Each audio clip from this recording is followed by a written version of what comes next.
just been putting on X. But that's obviously only over here.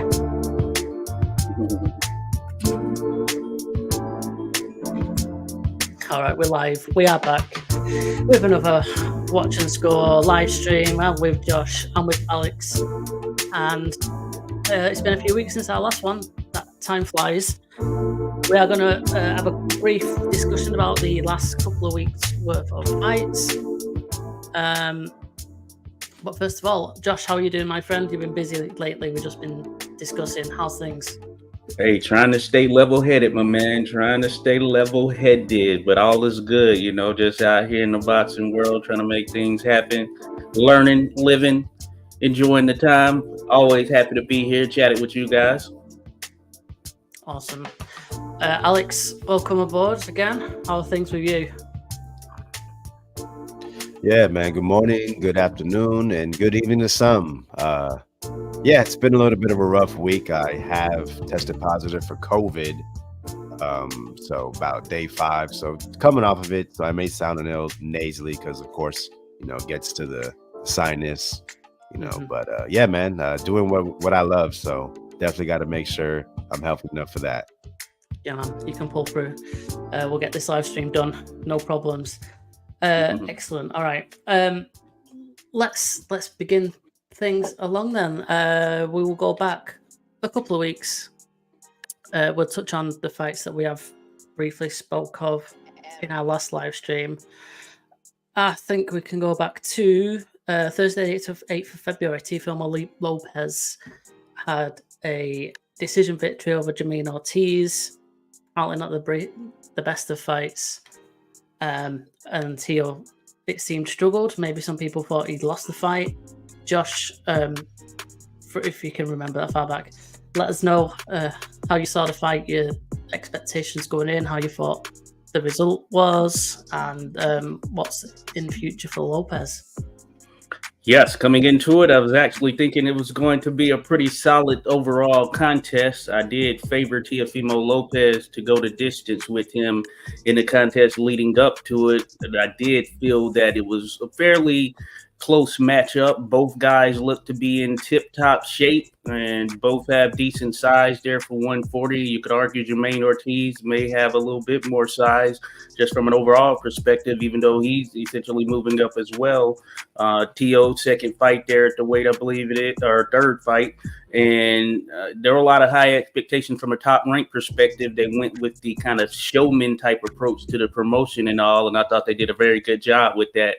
As a matter of fact, I thought Teofimo Lopez's entrance was pretty spot on, pretty nice. They really brought it out.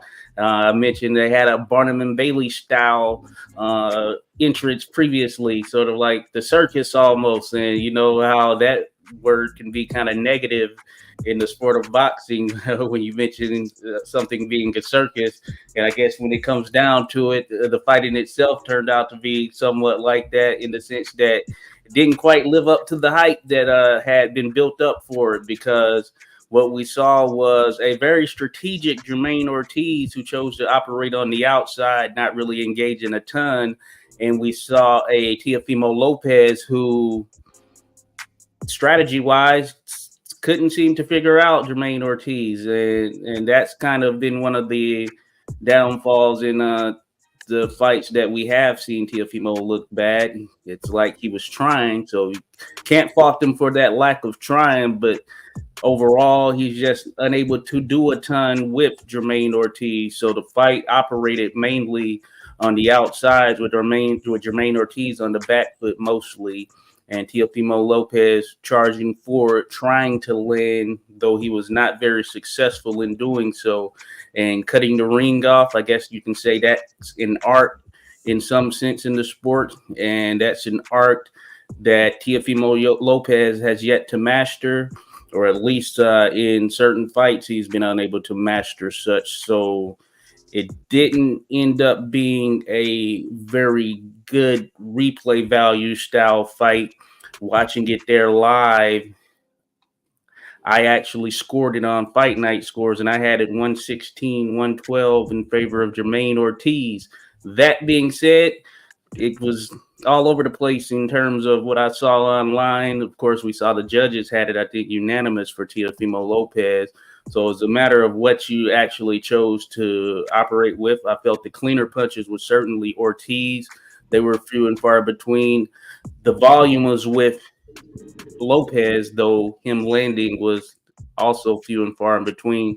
Just overall, one of those fights that for it being the lead into the Super Bowl, at least, or Super Bowl weekend, the main event in itself didn't quite live up to the hype. Everyone else came through despite the matchup style and type, but the main event was a lot to be desired, especially considering that they're really pushing this. And of course, Lopez is the guy that seems to be geared towards that stardom, or at least he's already there and continued to gear towards that superstardom mode. So more to come for Lopez. We'll see who he goes up against next. I imagine we'll see both guys here again, but certainly not a fight that I think we'll get a rematch for, and not a fight that I will be watching again anytime soon, at least. And yeah, we'll see what's next for Lopez. Yeah, that's a theme I kept kind of reading online, that it wasn't the best of fights to watch. Alex, Josh just covered a whole load of stuff there. You want to just touch on Theo's performance? And going into the fight, he was kind of a little bit excited, maybe, because we know that Lopez can put in a spectacular performance when he's on it, but obviously he was a bit disappointing this time. Your thoughts on that one? Yeah, no, most definitely. Like Josh, has stated, the showman is, the theme. That was his walkout, and when we got in there, he definitely showed us something, and that's, what is his weakness? Movement. If you're not set there in front of him, he's not looking like that pound for pounder that we've been stating that he is. Mm-hmm. Jermaine Ortiz had a game plan. He stuck to his game plan and he executed it. Teofimo didn't seem that he had one or had one for that style. And, he looked like he was freestyling in there. So that's basically the tail of the fight that I saw. One guy underperformed and one guy basically overperformed, I guess. And that was, I think, leads to it being a controversial fight. Definitely one that, while we're still doing the stream in 5 years, we'll probably take a look at. I had it a draw. I thought it was definitely some swing rounds. But if you ask me, I was more impressed with Jermaine Ortiz than I was with Teofimo Lopez. So, but it is scored round by round. And the rounds that I felt, were up in the air, I gave it Teo, because I think the one thing that was underrated is his fucking defense. I think he was fantastic defensively. He was slipping, he was catching, he was parrying. It was just he wasn't doing much afterwards. One shot at a time. Jermaine Ortiz had an exit to his right all night long, and he also was able to jump in with that straight left hand a lot as well. I wouldn't say a lot because it was not a lot of punches thrown, but yeah, underwhelming fight, like you said. Thursday nights I like having fights, every day of the week, but we just can't be doing on the East Coast a main event starting after 11, and I think that one ran to like 12:30 maybe. I don't even know. I don't remember because it was difficult staying up, especially when you get that type of action. Second straight Thursday night championship fight Top Rank has given us, and it's underwhelmed. So hopefully they scrap that idea, try to figure out something else to do. I like that they're trying to base it with a big event here, in the States. But yeah, it's time to throw that idea out, try to figure it out. Teofimo, man, I still think he's one of the better fighters in the world, but definitely needs to prove it in the ring. Hopefully he gets someone of that style again to prove it. He always seems somebody that's willing to run to the fire and not cause some smoke. So we'll see where it goes from here. All right. On the undercard of that, then there was performances from Keyshawn Davis. He got a stoppage over Jose Bristrada. Abdullah Mason got a second round stoppage pretty quickly, and was that an upset victory there? Duran beats Acosta. Alex, do you want to give us a brief rundown about that undercard? Yeah, man. Abdullah Mason, I think I said choose the over on that. I saw he was the tough dude Yeah. from Texas, and Abdullah Mason said, "You're dumb. You know who I am." Shout out Abdullah Mason. Definitely a prospect that has, I think, everyone's attention. I believe he won Prospect of the Year on a lot of different organizations. So shout out to him. And then Keyshawn, I figured he'd do this, and he did it. So hi, everyone that want to throw dirt in my face, give me my props as well. Beautiful performance. You can say what you want to say about Pedraza, first fight in 4 years at the weight class, still a quality fighter. And it was just the way Keyshawn fought. I've been waiting for the performance like this, and he gave it to us. It was beautiful how he stayed enraged, and he was basically swimming without getting wet, I felt. And he showed you that he's on his way to being a challenger for a world title. I think he's just about there. Maybe one more fight, but he wants Teofimo Lopez. He's been on his neck. He stayed on his neck, and I think that's what you have to do when you truly believe in yourself. You speak it, and you're willing to show it. So shout out Keyshawn Davis. I wish he was getting a title shot, at 135. He's calling at 140, but hey, man, aim high, and you'll bust through the roof. Fair. Okay. Josh, have we got anything to add on that one before we move along? Can't argue against such. Sign me up. Keyshawn Davis, Teofimo Lopez, 140 pounds, down for it. Nice. I won't make you pick a winner of that one just yet. If it comes to be, then we'll do some picks. Okay. Also, that weekend, that was it. Excuse me, Saturday the 10th of February, over in the UK, Hamza Shiraz blasted out Liam Williams in one round. I'm not sure if you guys caught that. Oh yeah. Yeah. What did you make of it, Alex? You can go first. Once again, I do have people that it's funny how they always want to say when you're wrong, but never when you're right. I said Liam Williams was done. He was going to get blasted, and he got fucking blasted. Yeah. Dylan Williams, it's a good name to have on a resume. I don't think anyone should talk down upon him. It was just, listen, you're in the wars that he's been in, the tough fights.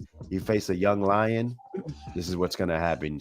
You're going to be food, and unfortunately, a lot of times you're the last one to know your food. What's his name? Hamza Shiraz. Is that how you say it? Yeah, Hamza Shiraz. Yep. Yeah, man, great prospect anymore. I'm not sure. Looking like a bona fide contender. You knock out a guy like that, a former world challenger that's never been blown out like that. You're gonna raise some heads. I believe the name they want is Johnny Vega. All right, that's what's up. Let's. I'm not sure what other direction can he go. He's with Boxer, right? I'm not sure what artillery Boxer has for him. So why not call it the big names? I'm not sure also how young he is. He can't be. I don't think he can be older than 25, 26. Yeah, it's mid-20s, 24. Mid-20s. Okay, 24 years old. So, hey, I would probably try to get a couple. Maybe like a Nathan Heaney. I don't know. I don't. Obviously, I don't think. Can that happen? Wait, Heaney just beat. What's the dude's name? Bentley, who's on Bentley, yeah, Denzel Bentley. So that's probably is a possible fight, if I'm not mistaken. I think so. Yeah, I would try to aim around that. Somebody that has been around the block a little bit, has some decent challenges. But yeah, man, like I said, aim for the moon, aim for the stars, and you never know where you can end up. But you have to believe in yourself, and performances like that, you have all the supporting evidence to believe in yourself. Shout out Shiraz. Yeah, it was a good win. Kind of not necessarily a passing of the torch, but it was just two fighters at the opposite ends of the careers, really, wasn't it? Josh, did you want to have any say on that before again we move on? Just Shiraz looked great, but he looked big and stout in there, so that was pretty obvious as well. And when he was laying into Williams, you had really no chance right there. So yeah, you were right, Alex. Certainly, Liam Williams. It's time to think about what's next. All right, absolutely. Let's move things along. There was several events this week. There was the one on the Thursday night you fellas was talking about before we came on air. Do you want to touch on that one, Josh? Who was it? It was Joe Diaz against Campos. Give us some thoughts and highlights on that one, please. Yeah, I think it was a case of was it Lopez that he was going to get? So what's the guy's last name that Diaz was going to get? Jesus Perez. Perez. Okay, yeah. So Jesus Perez. Yeah, I thought it was a entertaining fight there for Thursday night, Golden Boy Fight Night. It was on YouTube. Yeah, I think it was on DAZN as well. But one that I had actually thought it was going to be on Friday. But I was able to catch it, just because I was like, I flipped over to the channel or YouTube and whatnot. But I thought that it was one of those where Perez, man, he really came in there wanting it. And Diaz, he showed some resolve in some sense. He was really going for it. But that being said, the story of the fight, in my opinion, was Jesus Perez actually outworking Jojo Diaz over the course of the contest. And while Diaz was still trying to remain game, even getting testy at times and frustrated, he had a point deducted for throwing Perez to the ground there in the latter portion of the contest. But I think that was more so frustration from the fact that no matter what he was throwing at this guy, he wasn't bending. So for Perez, he just came in a man on a mission. He knew this was an opportunity for him, and he wasn't going to let this pass. Diaz, on the other hand, of course, he's had some opportunities, some big opportunities at that. And as we know, as of the last couple of years, it hasn't quite been up to snuff. And some of it could be the weight issue in the sense that he's probably more ideal for 130 and below. But of course, he can't make that these days. And therefore, he's operating in territory where, hey, some of the guys are going to be bigger. Competition is still going to be ripe and tough.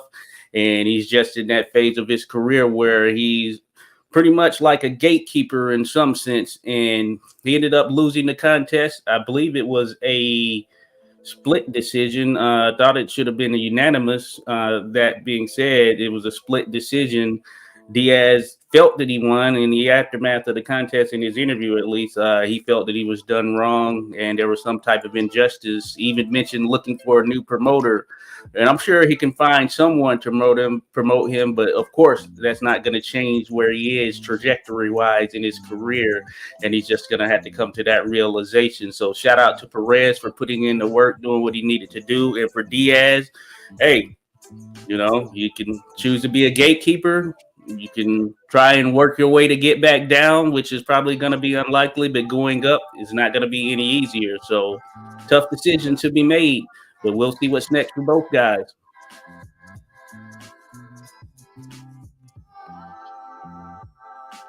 Sorry, I was still muted then. Alex, have you got anything to add on that one? Yeah, I thought it was interesting matchmaking because there was a lot of talk about Jojo Diaz versus Floyd Schofield. And so when this was, lined up for a Thursday, it caught my attention because it just didn't make much sense. And then when I looked into Jesus Perez, this guy fought all the way up at 147.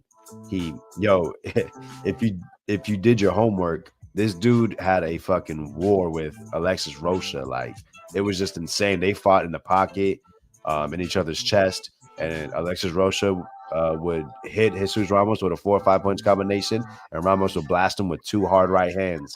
And then he just came off another fight against Brian Norman at 147. So for them to fight, it was a strange matchup.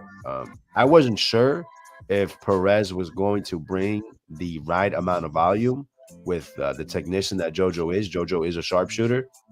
And so I knew it was going to be a tough fight. And that's what we got.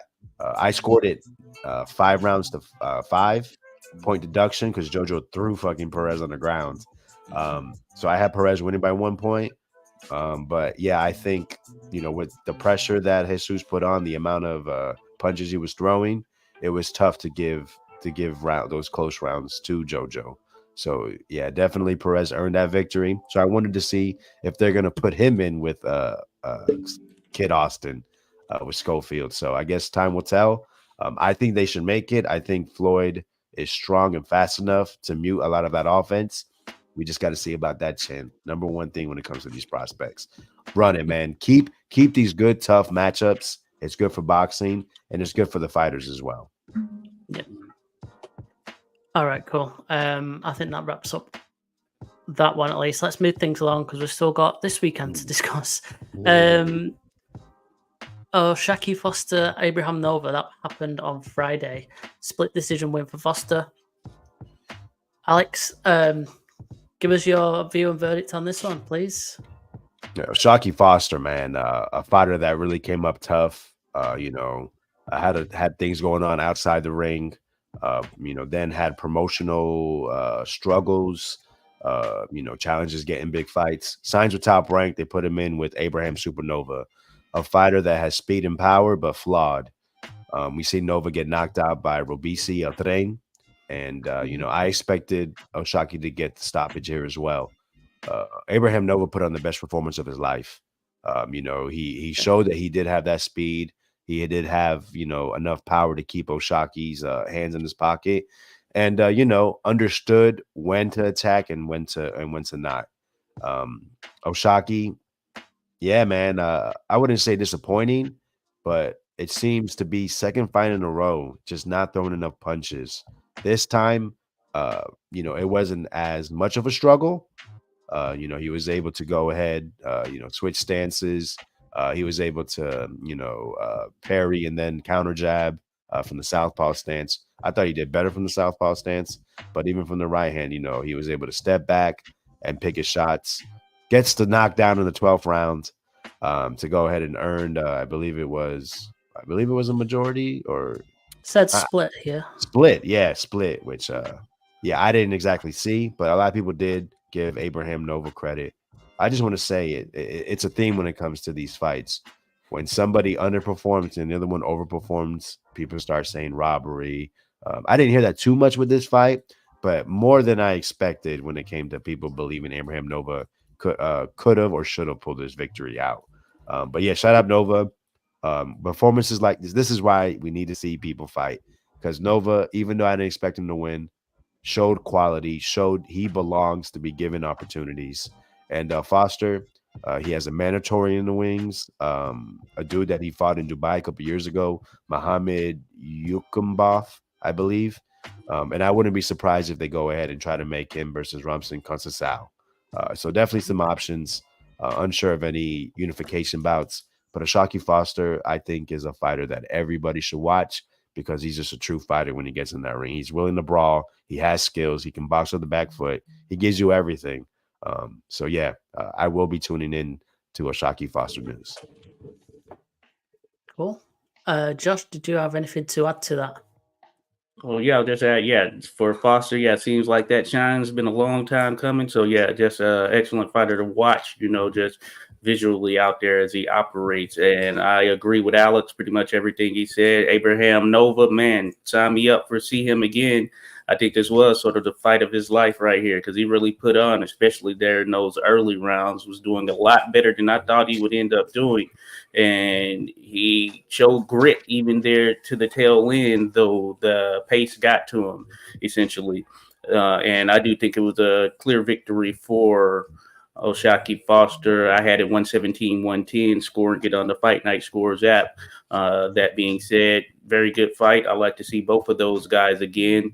I guess there are indications that Oshaki Foster may have some issues with the weight a little bit, something in there. At least Timothy Bradley mentioned that he had heard that Foster had a hard time making the weight, or at least getting down, and that may tie back to the previous fight and performance as well, but I can't say with 100% certainty because of course I don't know, but that might be one of the things right there.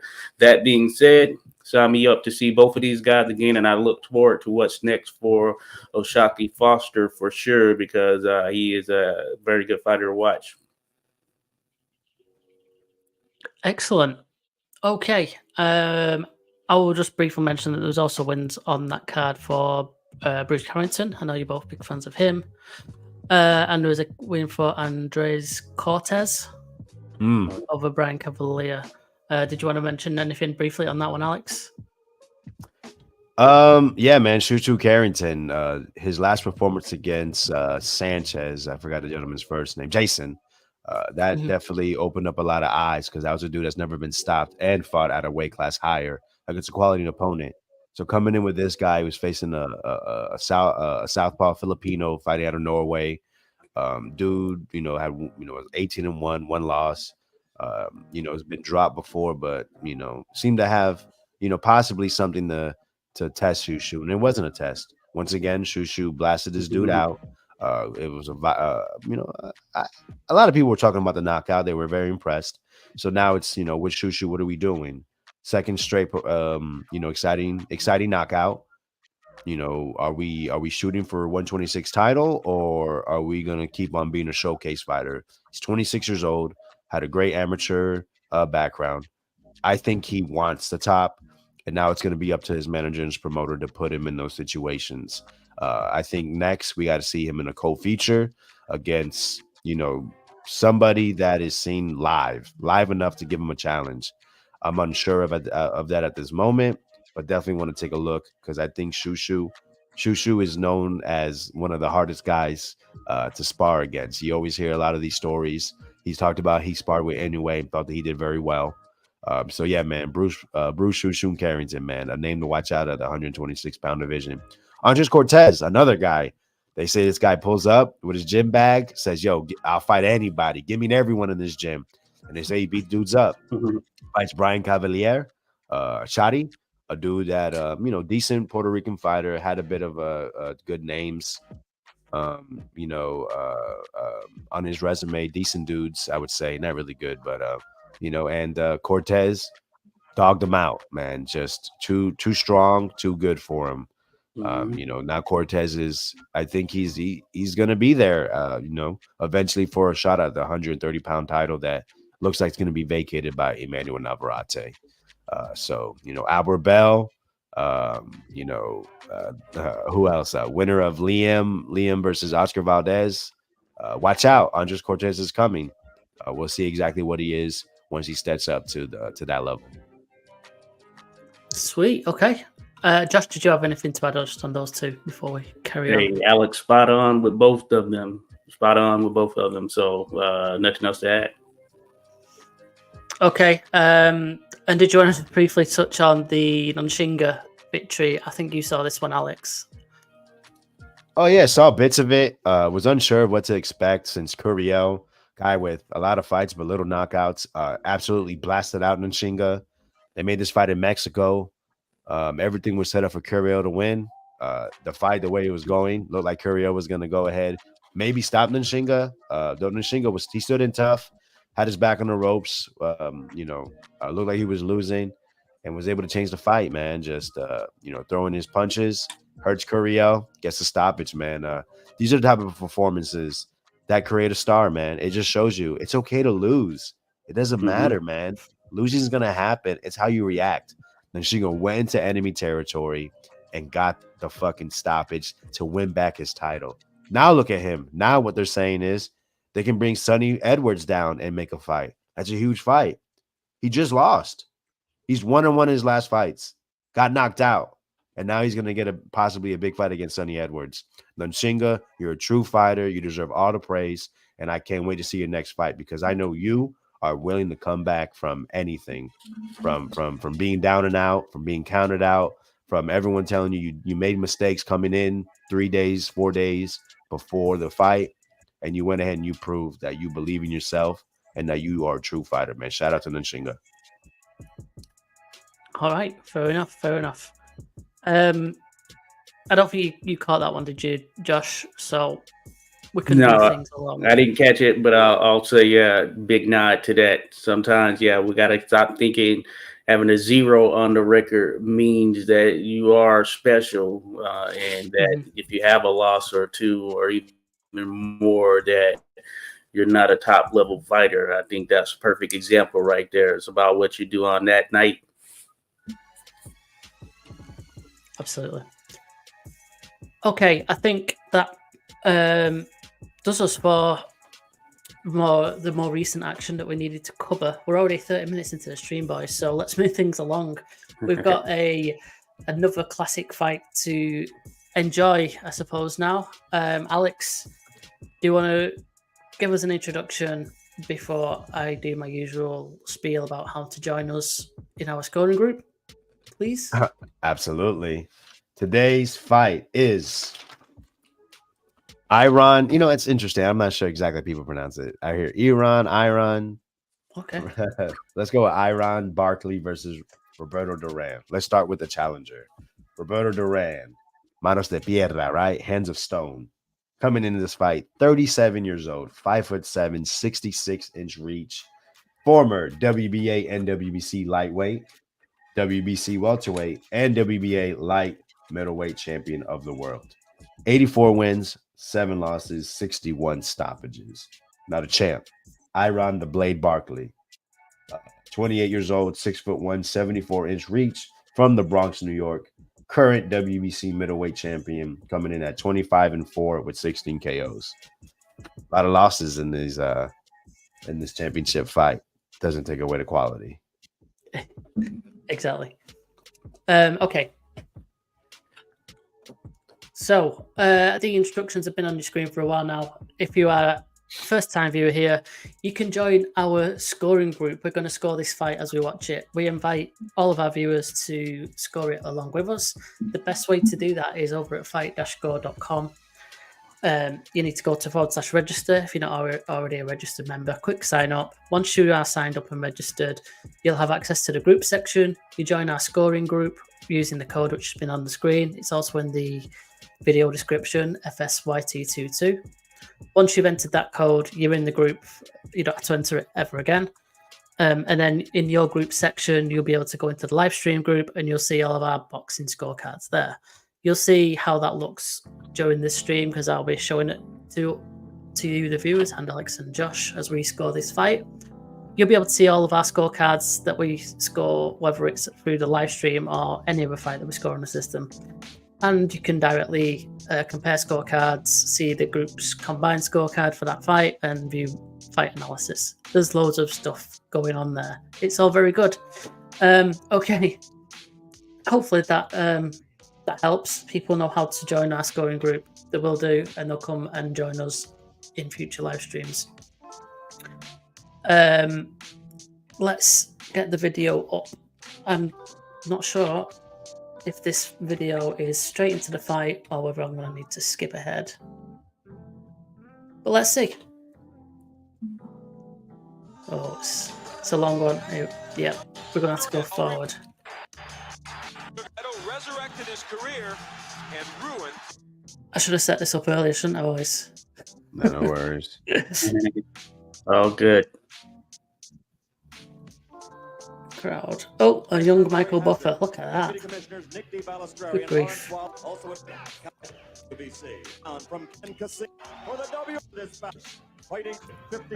we've lost Josh. Hopefully he comes back. There we go, 84 wins, 7 losses. Yeah. Wearing the black trunks with red trim. Panama, I forgot to mention that, from El Chorrillo, though they say Panama City. In New York City.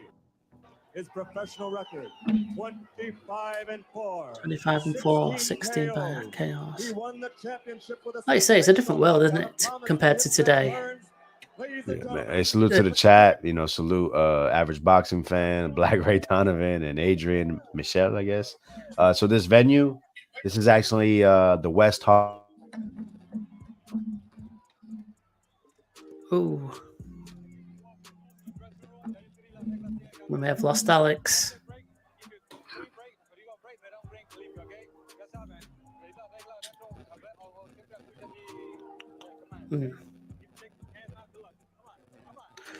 Well, hopefully he returns. You still with us, Josh? Yes, you are.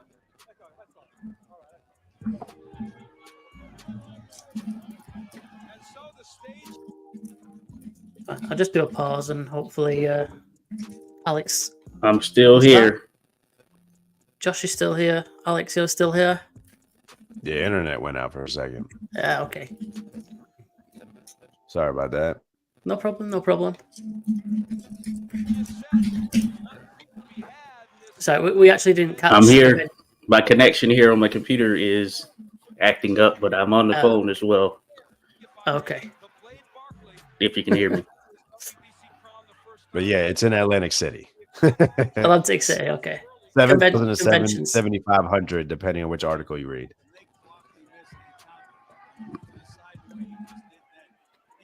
So yeah, this is an in prime Barkley versus definitely back nine final. Yeah, what you would think is final 3 of the 18 holes. Roberto Duran. No, sorry, I'm skipping. I'm trying to do the volume. So hard. So Barkley's obviously the bigger, more naturally bigger fighter in there. Duran, as we all know, started at 135. We've lost Josh. Man, beautiful head movement from Roberto Duran. Nice body shot. Is that Joe Cortez? It looks like a young Joe Cortez in there.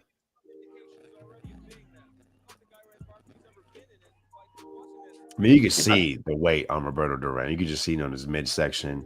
You can see, he's definitely a little bit older by, the tone of his muscles. You back with us, Josh? I'm in here for sure. I don't know if you can hear me. Yeah, we got you. Okay, good to go. Huge reach advantage. I'm sorry. So I'm just checking that you're both okay with the video. If you're both struggling with your connections, then you might not get a steady stream. Yeah, no, everything's good on my end currently. Hopefully it stays that way, and also for Josh. Okay. I hope so. Yeah, I have it up on my phone. Yeah, my computer, I'm having a connection issue. I'm going to try to get it corrected, though. So I might drop out and pop back in. All right. No problems. The game plan seems pretty obvious for Barkley. Jab, 9-inch reach advantage. Yes. Towers over him, doesn't he? You seen Duran, he's landed that left to the solar plex a couple times. I mean, beautiful fucking head movement. I mean, for 37 years old, it's already sticking out.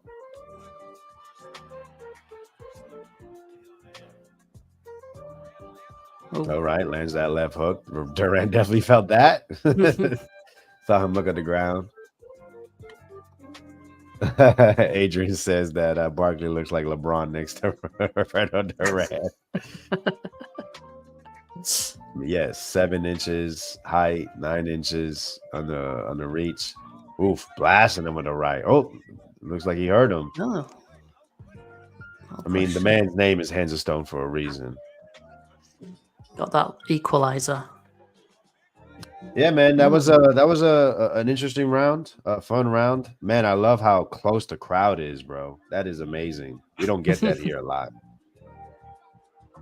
So that was interesting. I mean, to me, that was kind of a clear back of the round until just that very end point, and he got caught. Right. We're already onto swing round territory. I mean, look at that. That is beautiful. Obvious effect on him. Nice, beautiful counter.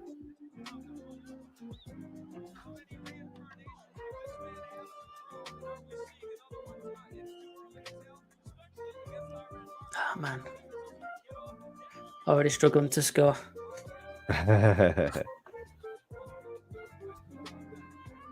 Duran, man, looks nice and calm.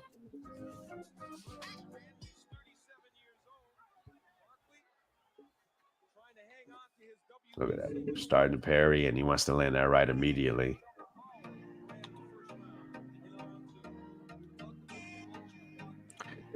Round 2. Hopefully you got your scores in. If you're keeping score and you're in the chat, let us know how you score in the rounds as they go along. If you're not creating a scorecard.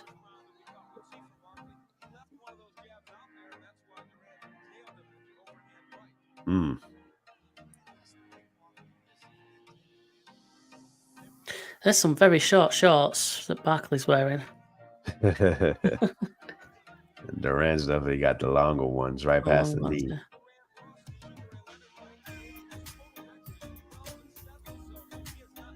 No, man, it's really interesting.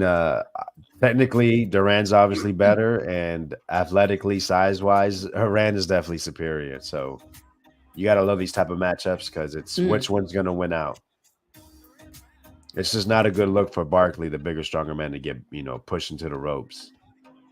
Oh man, that was Done well to move it beautiful. around. You just see that leverage he got on that left hook Duran got. Wow, that was man, the positioning Duran has is insane. Like I said, 37 years old moving like this.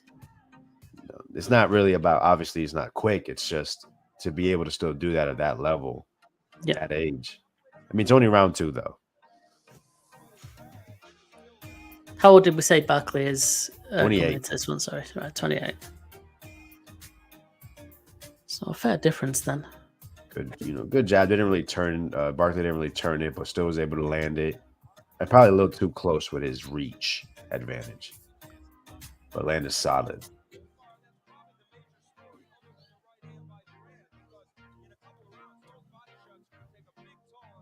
See Trump Plaza name up there.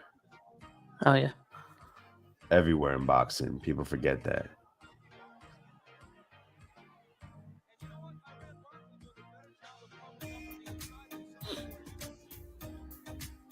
Hey, Barkley's got to work, man. He gets Duran to the ropes. Yeah, I mean, nice little uppy. Yeah, I mean, but can't back off like that. I mean, this round is kind of up in the up for grab. Oof, nice right hand again. See, it's a bad look. You're the bigger man, and your back's on the ropes.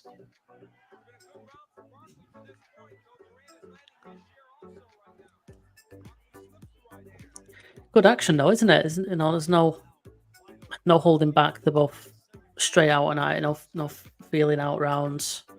Clean fighting too.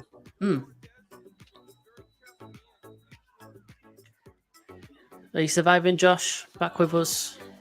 Good stuff. Yep, back up and running. I had pulled up on my phone the contest and everything. I had that first for Barkley, using his size, using his reach. Hey, a little bounce back here from Duran. So interesting stuff. Like it. I like it.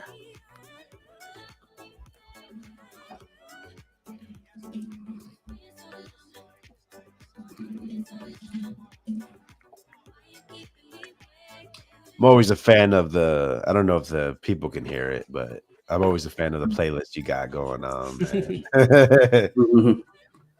Yeah, I quite like these songs. Sometimes I'll just put them on when I'm just doing like some bits of work, some concentration work. For real, no, seriously, it definitely helps me zone in. People should be able to hear it on the stream. Okay. Helps with the copyright as well. Always a plus there. Yeah, I would like to see Barkley use a jab more and back up Duran. He can't allow himself to be backed up. Right. Yeah, I heard you pointing that out, Alex. Yeah, that size difference, of course, and then kind of the stage of where Duran is in his career. And to think he would continue fighting on far beyond this. I guess you can say both of them, really. But, yeah, pretty amazing.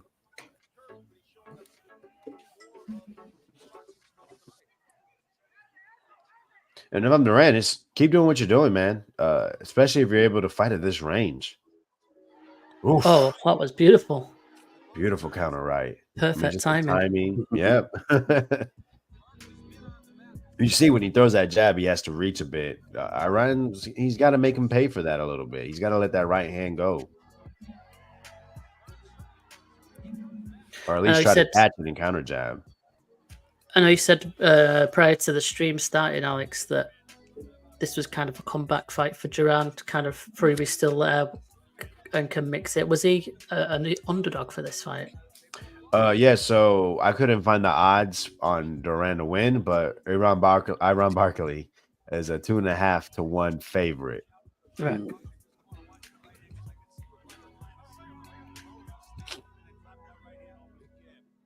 Also, this is Duran's first title fight in about 4.5 years. His last one was against Tommy Hearns, and if you remember how that went, he got flattened out in 3. Oh, yes. Two rounds. 2 rounds. Got ya. Yeah, when I was setting up this fight in the system, and I was like, I try and avoid looking at the results if I can help it, because I'm just like looking for the date and the venue to put it into the system. And I was quite shocked that 1989.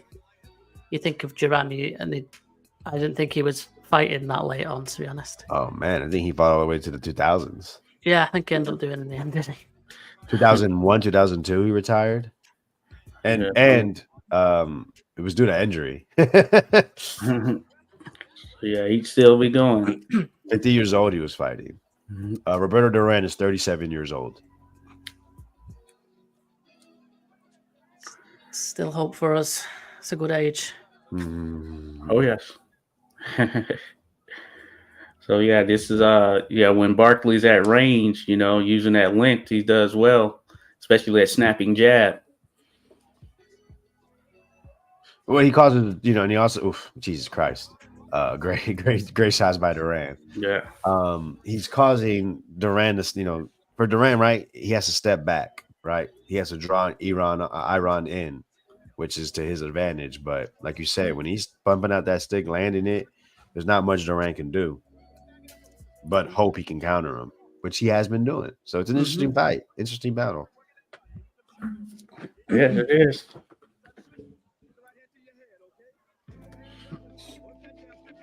This is actually Duran's second time. This is a middleweight title fight. Second time challenge for the middleweight championship. He actually fought before the Tommy Hearns knockout. He had fought Marvelous Marvin Hagler to a unanimous decision loss. Duran was trying to become the first 4-weight champion in the boxing history. I believe instead Sugar Ray Leonard accomplished that, if I'm not mistaken.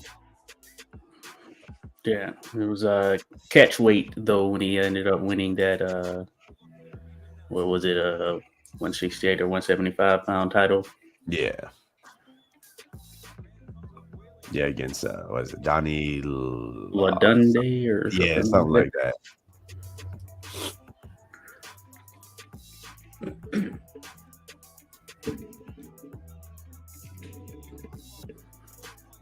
Beautiful head movement. I mean, it was a step back, he steps in with the jab, then slips left, rolls right, doesn't get touched. And you look, when he throws that jab, notice the angle he's taking when he throws it. I mean, he's basically making sure he's not going to get hit by any. He's only get maybe a partial hit, or he's just not really. Duran's not really throwing the right hand. So, so the venue, maybe you're a little bit behind the stream because I see you just put 1-0. Is in Atlantic City, the convention center. Atlantic City. Yeah, must be behind slightly. Yes, you shouldn't be getting hit by the jab, Barkley. Oh, beautiful! What a flurry there. Do you think what Duran wants, draw him in? He's the obviously technically better fighter, so that works in his advantage. You're in his wheelhouse. I think that was nice body shots by Barkley. He spent a bit of energy there, Joe, and he's blowing a bit, isn't he? Sounds like a little woozy, right? Like, puffing them cheeks out. Couldn't see if those shots landed.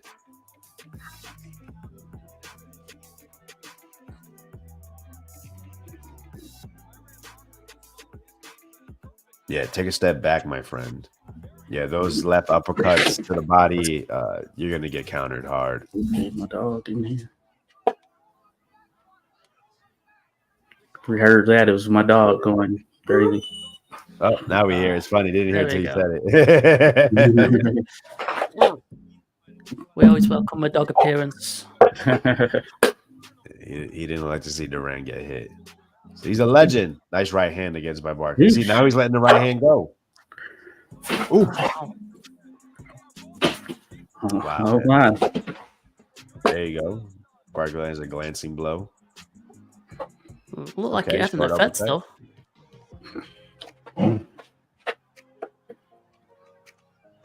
Hey, man, Duran they said just- the in shape Duran, one of the best chins in boxing. Oh yeah. Like I said, former 135 pounder fighting a guy that can't miss. I'm gonna get it out, dog. Don't worry.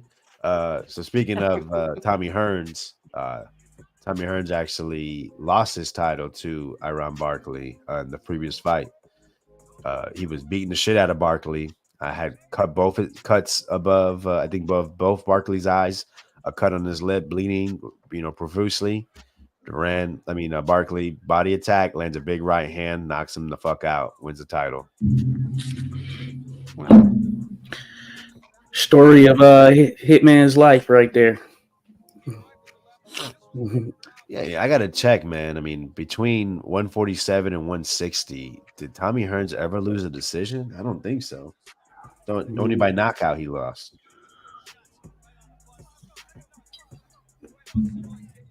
All right, got my score in. First 4 in the books. tell you what, that was some evasion by Duran. Let's have a look at some scorecards, shall we? I've done the same thing again where I've Actually, pretty close. Pretty close. Some of these rounds are pretty darn close, I will say. Yeah, they are. Just give us a moment while I get our scorecards set up in the correct way.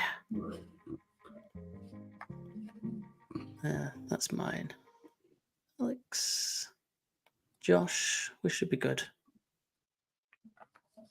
Just make sure the cards are all up in place. Oh, that's beautiful. My system works, boys. No more bugs. Good stuff. I say it does. Okay, let's get that back on. Wrong. There we go. Okay, we're into the average scorecard here. This is all three of us averaged out.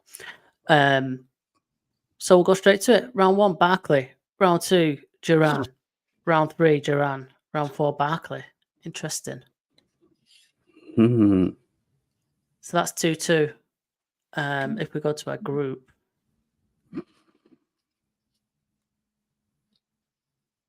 Okay. So we've got some different scores going on here. Josh has got it 3-1 to Barkley, and it looks like we've got it 3-1 to Duran, me and you, Alex. I didn't expect you to have that same score. I thought you were going to have 2-2 or 3-1 Barkley. Interesting. Yes, sir. We'll see how things end up. I like it. All right, Good fight, we'll do. Yeah, definitely. Oh, yeah. We'll do some card comparison in the next go round, and we'll continue for now. Yeah, we'll definitely compare your two scores, your scorecards next time. We'll see how those first 4 rounds differ. Good stuff. And interestingly enough, I should add, I so happened to meet Ron Barkley there at the Connecticut Boxing Hall of Fame last year. Nice. And believe it or not, he's talking. He wants one more fight. He said he wants one more, and then he's done. Against who? He didn't mention a specific name, just a fight. It's just, yeah. I think it's just a fight. Seeing all these guys coming back with these exhibitions and all that stuff. I'm sure it has the juices flowing for everyone. So I was born this year. This fight was. He's 28 years old. He's 28. Crazy. So, at this fight. So that's It's 35 years after that. So he's 63.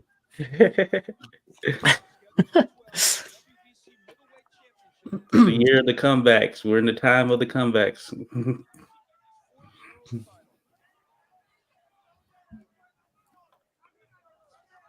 So how do you say his name properly?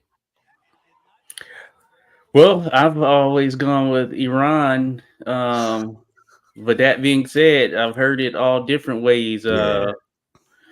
Nice. I was calling him the Blade. That makes it easier.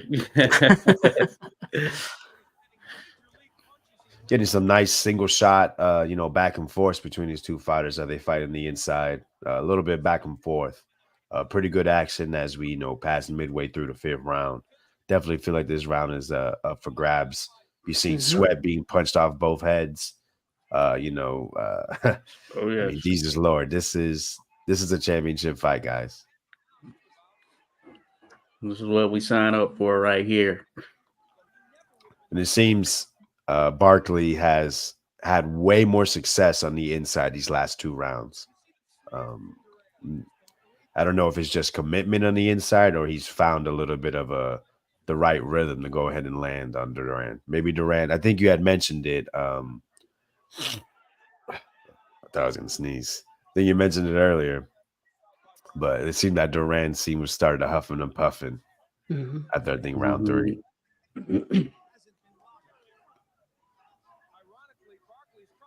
Body work digging in there. Good back-to-back right hands by Duran. He's deceptively quick, isn't he? You know, he's kind of he's an older and a bit thicker. Like you say, he was a bit podgy around the waist, kind of. not too much, but when he needs a burst of speed, he's still rapid like that. Good right hand. Good body shots too, man. Yeah, man. Barkley needs to me, just get a little tighter on that technique. He's just getting a little too wide and he's missing, too big. Turning into a drag him out style fight right here. Hold up. That was a quick round.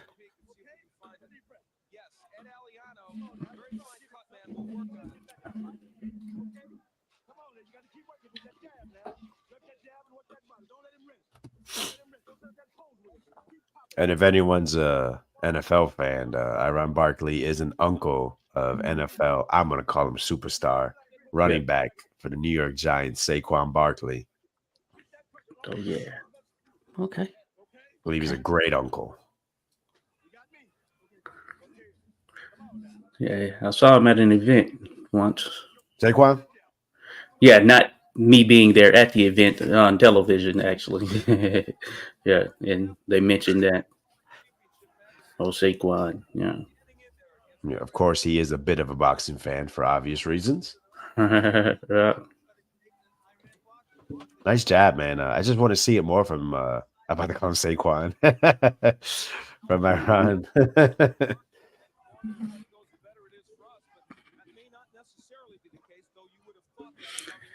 One thing that is obvious, it is even more obvious when you meet him, is Iran Barkley is a big dude. It's pretty crazy. Yeah, just thinking about it. Duran, where he's moved up from. Canelo who, right? Right. Duran been there, done that. Yes.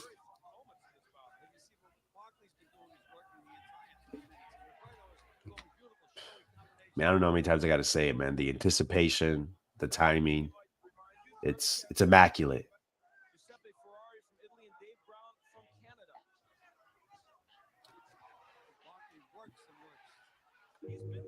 Duran versus Canelo, go. No. Jesus. Don't open that kind of worms.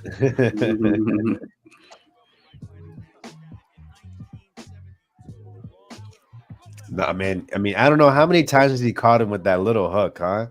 He's not putting much on it, but like you said, man, it's surprising the reflexes on how he's doing it.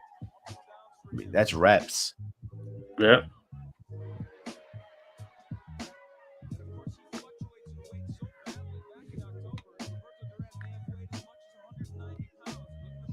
Oh my God, you made me throw up.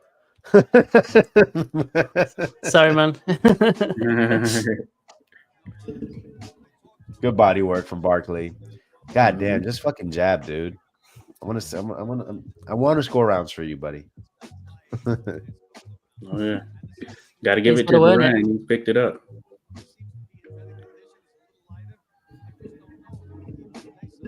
There has been quite a few rounds where I thought Barkley's been winning the majority of it, and then he just gets blasted by a beautiful counter flurry or something. Definite swing rounds. Yeah, that was nice. He hit him with that left hook. It looked like he did, but who knows? Oh, sorry, I had to wipe this nose.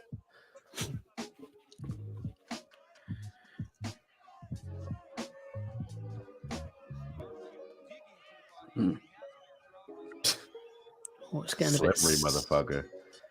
Oh yeah, man, tough. Yeah, Duran just tough. I mean, what the heck?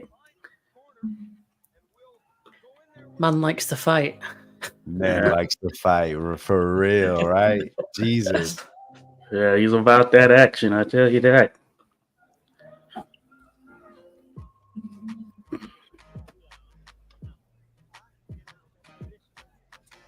Sponge him up. Sponge him up. But it looks like he's finding himself in a groove for sure. I mean, the slipping, I mean, I can't get over the left hooks, the counter rights. Mhm. Oh, what's up, Boz, man? What's going on? Appreciate you stopping by. I was getting worried. We was about to call some people over there, the local authorities. We're used to you being here. They don't feel right. We need you. Yeah, it's felt quiet without you. Yeah.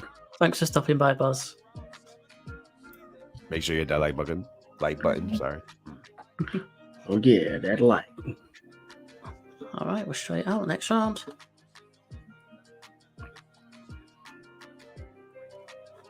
So Durant, I mean, Barkley looked like he's trying to be on his toes. As he gets blasted by a 1-2. Can't help but get drawn in. Oh, nice uppercut. Nice uppercut there, yeah. He takes another counter left. Lands his left, gets blasted with a right. Lands a left. Okay. You see the crowd's on his feet, man. On their feet, they're loving this. Oh, We're yeah. loving it. I think you guys are loving it as well that are viewing this. Oh yeah. Both are the type to fight fire with fire. Gotta love that. And you wonder, I mean, shouldn't he try to do that more? He's the bigger, stronger guy. And, he could wear Duran out. I mean, I think he's getting a little bit better of this action. I'd like to see him not get countered as much. I was just about to say that. He seems to... It looks like he's thinking about things to do, whereas for Duran, it just comes so naturally that he's already done something before Barkley thinks about what he needs to do. So in a way, he can smother him a bit, but then he ships 2 or 3 shots while he's thinking about what to do next. Finally, a short uppercut Barkley threw in there. Didn't look like it hurt, but if he can just do that a little bit more and follow up, I think he'd have more success and mute a little bit of what Duran's doing. Force Duran to go more in the defensive.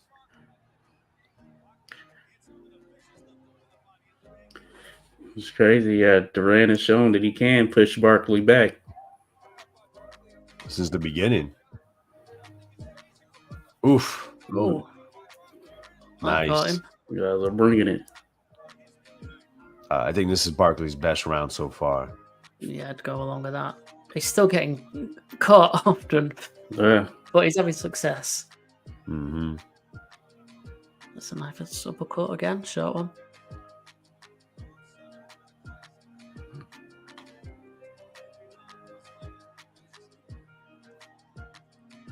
He's well-deserved breather here. Oof. Timing, man. Still 30 seconds Less after than 30 this. seconds, yeah. Another blasted right hand. And unfortunate, man, I think it holds to be true. A lot of times you could steal these rounds in the last 30 seconds because it's the last thing in your mind. Oh yeah. Yeah, we've seen it. Have you done it? No.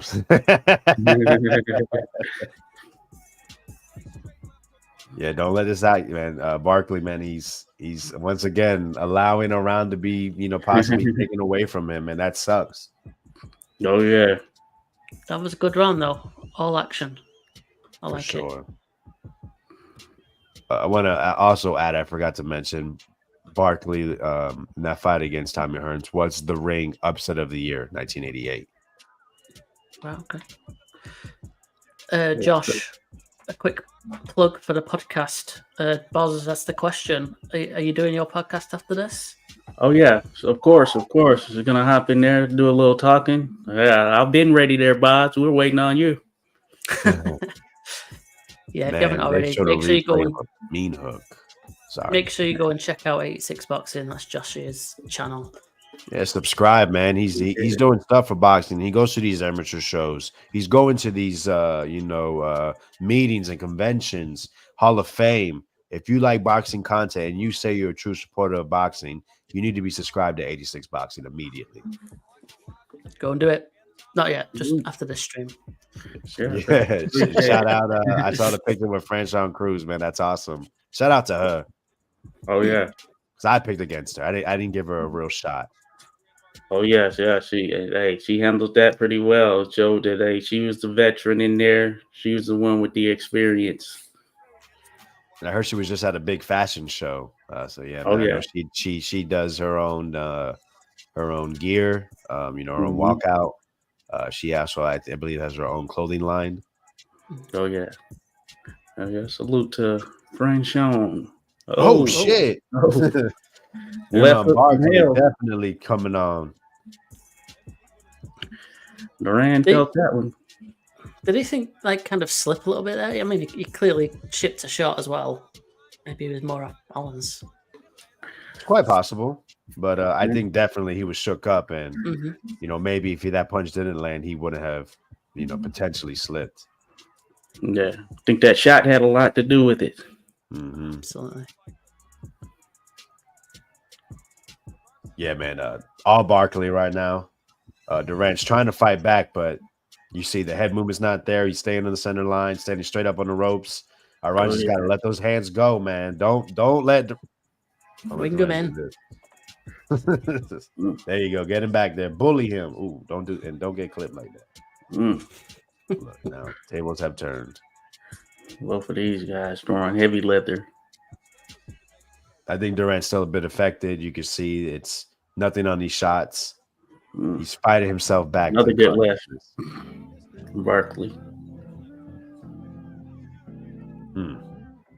Yeah, I think one thing we haven't really talked about is the sustained body attack from Myron Barkley. He's been doing it.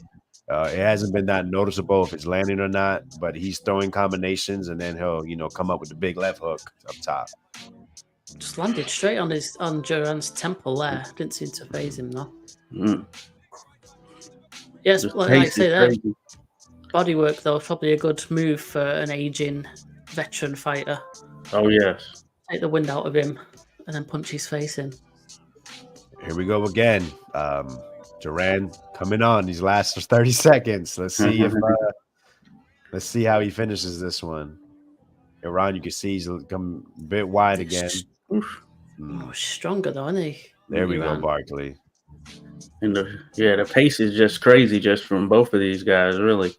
Especially Duran, 37. Relentless. And the age, yeah. Can't forget that. Yeah, man. If I find out somebody scored that for Roberto Duran, you're going to the principal's office. Right. See that left eye of Barkley starting to swell up. Was that round 8 already? Yes. Jesus. Round 8, yeah. We'll take a pause in a moment. Let you get the scores in. They're speeding through these rounds. Jesus. Yeah, Cizo's definitely was the punch. Yeah. He's just with his leg going at the end. It looked like in real time that maybe he just slipped on something. But no, it was. What a fucking chin on this mother, man. Yeah, you got to give it to Duran, man. The hell of a shot to take right there. Well, it was sheer will kept him up there. Wow. Quick shout out to Beagle. He's stopped by. Beagle. Stopping by as usual. I will get up some scores, I think. Let's do some comparisons, as I threatened to earlier. Oh, brilliant. That doesn't work. Boo. Oh, yeah, I thought you fixed everything. Fucking lie, didn't I? Oh, look at this. Oh. I dropped something. You left Team Alex, and now you're on Team Josh Jim. What the hell?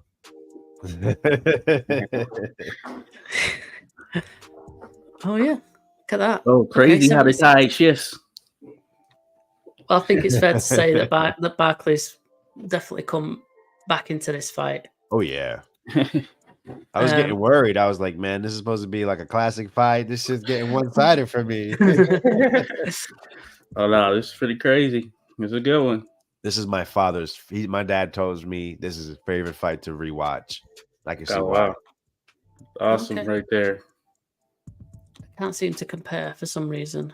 I don't know why. I don't know what's going on. I think it's just probably some of my inputs are not quite right. So let's go to the combined scorecard. There's so many ways to take a look. Exactly. Oh, yes. It's fine.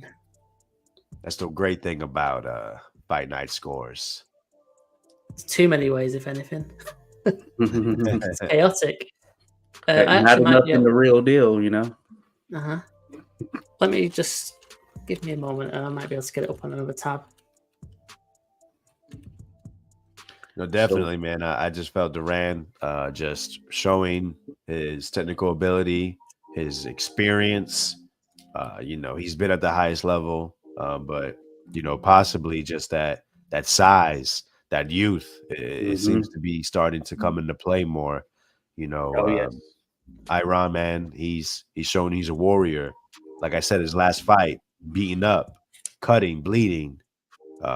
Body attack was what they said made that fight change just in the third round, and you see it seems to be taking effect in this one as well. Modelo time full. Shout out, man, average boxing fan. Next, the real Mexican monster, as he would like to say, because if people don't know, Duran's father was Mexican American. Oh, Right. That ain't gonna work. So let's just stick with this the group average scorecard, I think. all right. So we We had a 2-2 for the average. 2-2 from round 4, yeah. So from round 5, we've given the next 2 to Duran. The first one, fairly wide, towards 60%. So a bit of a clearer round. And last 2 rounds we've given to Barkley. So this averages out at 4 rounds apiece so far, which is pretty fair, I'd say. Good. I love to see it, man. We don't want no one-sided fights here at Fight Night Scores, man. We want you guys to be biting your nails, anticipating what do they have. What do I have? How do we compare? What do the judges have? I think that always makes it the best when we have it one way, the judges the other. Shout out Rodolfo, nip and tuck. Nip and tuck. Salute there, Rodolfo. Now you're right on time because you're here, man. We appreciate you. Please make sure you guys hit that like button, subscribe, man. We appreciate you, and please leave suggestions. Leave criticism. I love criticism. Direct your criticisms to Alex Zorro de la Vega.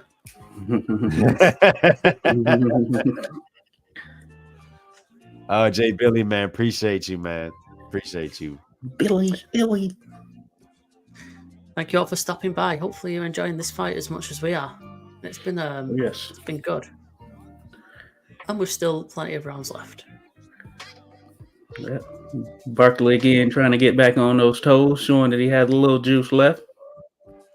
nice, Good man. job. I mean, that's That was a good nice job. left hand work there. Double jab and hook. That's hard to do, bro. Like, try to do it, guys. Go hit your little pillows and try to do that cleanly. Bet you can't.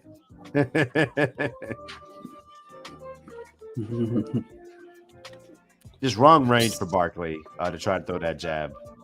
Yeah, man. He's got to choose outside or inside. Because, I mean, like we've been mentioning, inside, good body work. See, right there, not a good range. All right. Well, Duran's found a way to just kind of lure him in as the round goes on. Christ. Oh, this is good. Yeah, I mean, did you see Barkley that? landing some good stiff jabs, but then the counter comes in before he can get out of the way. Oh, Good counter right from Iran. Shout out you, man. We've been waiting for that. And neither of these guys want to back down. They just had that mentality. A win for the fans, of course. I was just about to say, refs not got involved at all pretty much throughout the whole fight. That was, I think, the second time maybe. Yeah. Duran hit him with a stuff. right hand there, but it was a little bit at the end. So Iran took it well. Not too effective. See here, Iran's he's got to pump that jab out. Just pump it out, get him thinking. Can't he's do trying nothing. to feint him. Yeah. See, not a good. The spacing's not good for him there. Yeah. I'm gonna try to stop saying that, but I'm just getting annoyed by watching this. Like, come on, man. But his eye is closing, so Yeah. That left. Been feeling it, but no, you're right. Yeah, because Duran, he'll take some bad shots from a not so good distance. Good left again. Look again. Wow, nice work. I was just about to say, I think Iran's been trying to take those as breaks, and then he, hits him there. Man, this is a good round. Good round. Yeah. Jesus Christ. How do you score it, though? Wow, that seems to end so freaking quick. What the heck? Oh. They short us? They short us a minute?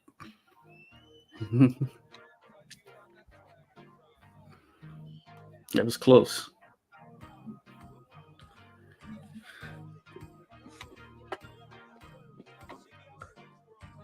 Yeah, it was a tough round to score. Yeah.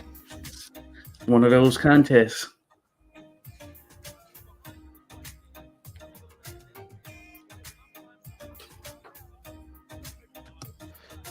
Sorry for the dead air. Yeah, that round just had me thinking. I put my score in, but I feel confident with it. Tough fight, man. You could tell these two guys I think they're locked in, both of them. I think before we get some rounds where it was more Duran. A couple rounds before this, it was Barkley. That round there was seesaw a bit, but I felt like one thing stuck out to me. Oh, yeah.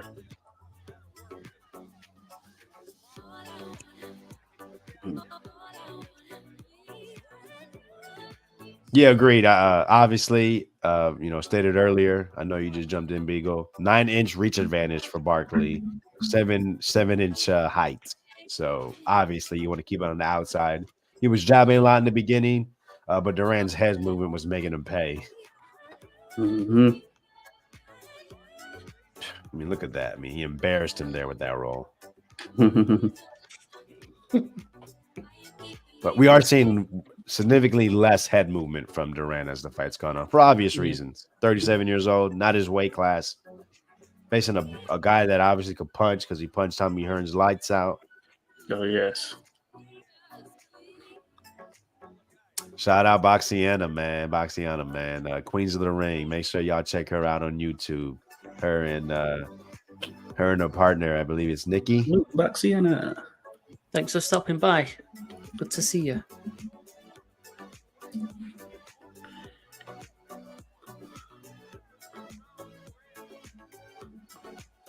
Yeah. Oh, nice uppercut.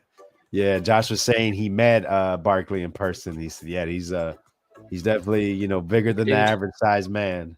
Oh, yes. Pause, as the kids would say. God damn it, you gotta be careful.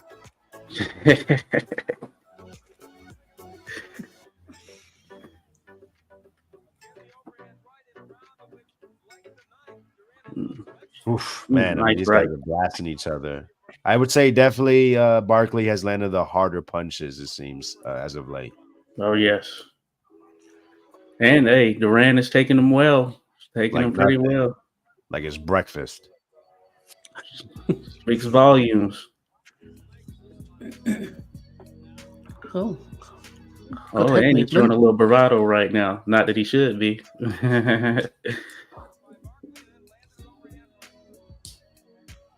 Oh, that's a bit low. Okay, that's his range right there. Look there. Hey, nice left hook. I was going to say, man, I want to see Duran kind of take command of the inside work. He's the obvious better inside fighter, but it could be the power of Barkley. Oh, yeah. Good jab, man. He didn't even look at it. When he landed that, I felt like he can't see. Yeah. I give Barkley props. He has maintained commitment to the body as well. That's another tough round, man. I was just about to say. Yeah. I don't know where I want to go. I think I know who I'm going to pick, but it was close. It was very close. Yeah, it was. Man, all of my rounds, I think, on the percentages, I think I only had one where it's gone to 60. It's going to be interesting to see where this one ends up.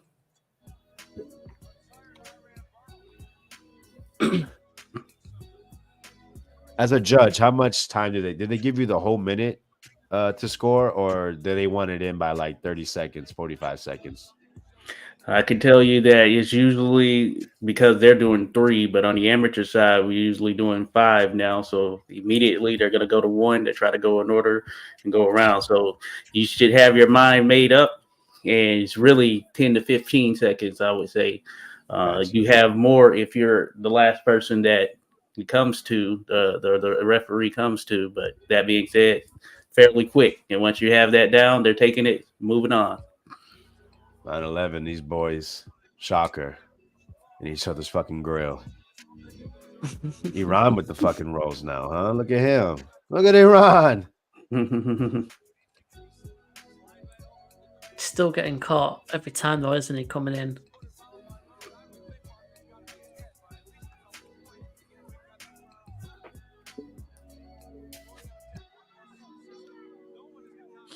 Man, I gotta say, I've been really impressed by Barkley's left hand. I mean, like I said, the jab to the hooks. The hooks he's been letting double hooks, double jabs. The real testament to his left hand. It took him a while to get those jabs going, though, didn't it? 3 or 4 rounds maybe before he started finding. Just good work. Good work by Barkley for sure. Just making sure. He's not the fastest, but he's throwing combinations. His rhythm seems to be a little weird when he throws those combos too. The crazy thing is Duran doesn't seem to be too marked up. Insane. Thinking about it. There's power behind those shots. I mean, he's moving him when he hits him. The one left hook that landed a few rounds ago, I mean, yeah, a testament to Duran's balance. Oh yeah. Nice catch and shoot there.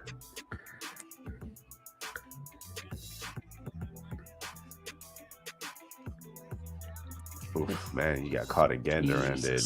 Like you said, he just eats it like nothing.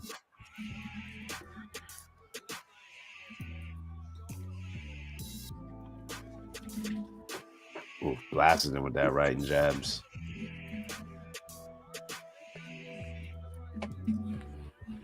But good or reliable for Barkley, man. Just the combinations to the body. I mean, he's just been able to do it all night.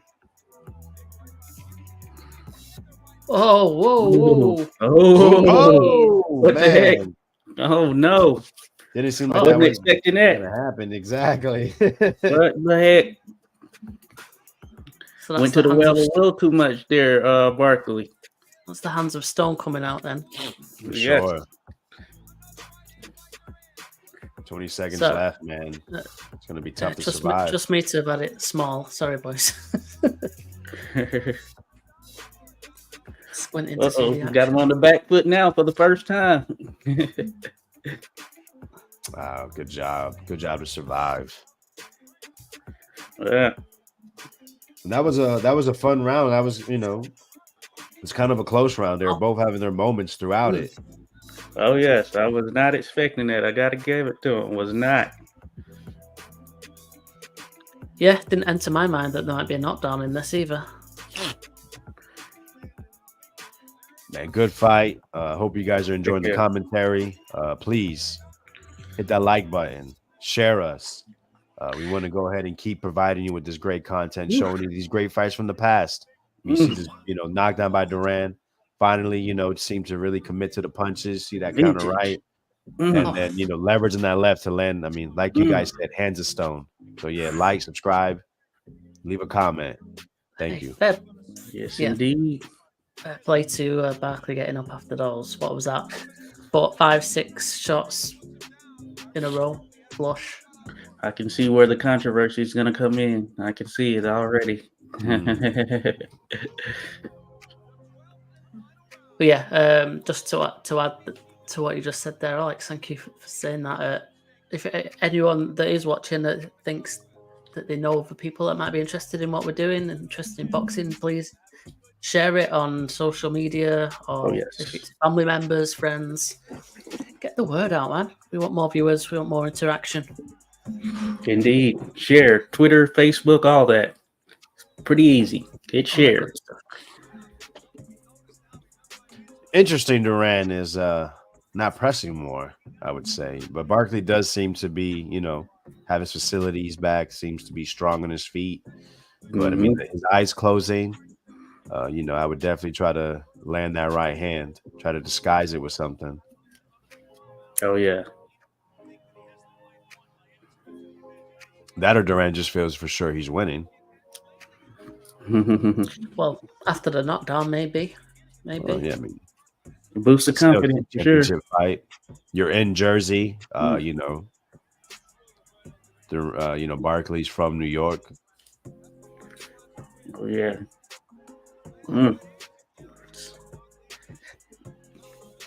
Nice hooks. Duran still throwing in there, landing. Yeah, Duran's definitely got a confidence about him now, and he bouncing. He's controlling the action. 37 years old doing this. People are like, oh, the guy has 4 losses. Well, the guy just beat fucking Tommy Hearns. Yeah, right. It's crazy.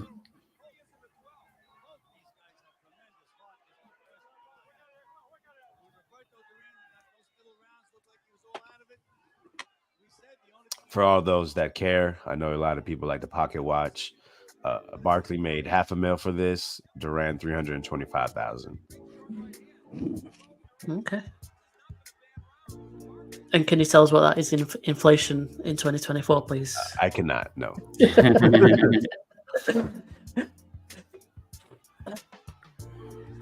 Nice counter jab. See that it made him shuffle his feet there. Lands another jab. Yeah, Duran's definitely feeling it. He gets, like you said, a little bravado there. He gets hit with a jab. Oh yeah. Duran's showing you he's still there. Nice head movement. All right, working that body. Uh-oh.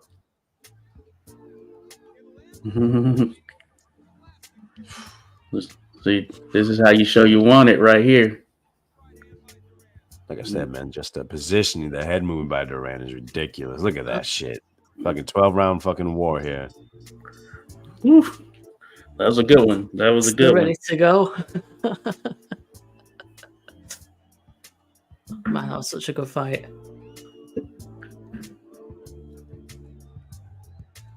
Eyes almost closed. Oh, man. Yeah, unfortunately. I know that Duran didn't have that manager anymore that allegedly left him broke. And I couldn't tell you.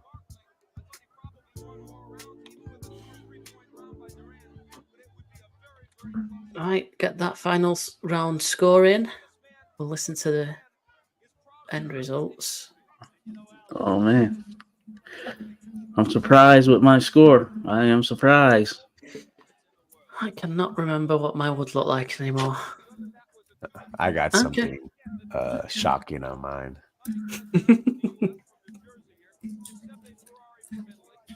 Well, we'll see. We'll review them after the decision comes. Might do a skip along. I don't know if anyone's seen him. I wasn't looking, but this was Bob Arum's top ranked promoted show. Oh, okay. Definitely felt that. Somewhere, God knows how we Barkley have the decision. Are they booing him?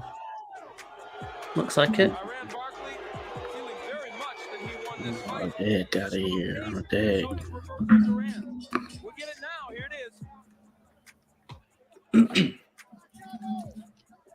Look at a young, svelte Michael Buffer. Oh, this is what you were saying, Alex, that the sound is a bit dodgy for the decision.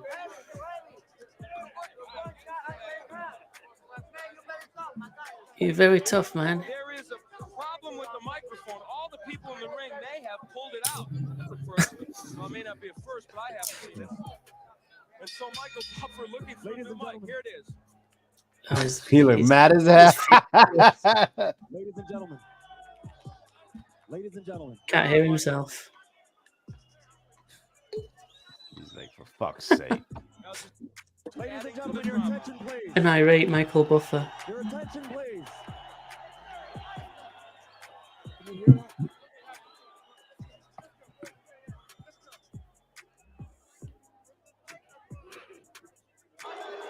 Man, so many people in the fucking ring. Yeah. Ridiculous. What were the scores? Yeah, We still don't know yet. Oh, I was like, oh, did I miss I'm trying to skip forward. Can't seem to get his the damaged left eye. He looks for one guy will be out the Oh, taking a minute. What's going on out there? able to finish in the last Ridiculous amount of people in the ring. He seems stronger physically. Shocked. There's no question about better catching, and I felt that two men. Duran that he has. Oh, it's a decision. Come on. There was Bob Arum. They're telling everyone to quieten down so Well, we thought they it can was shout. We thought they were going to tell us.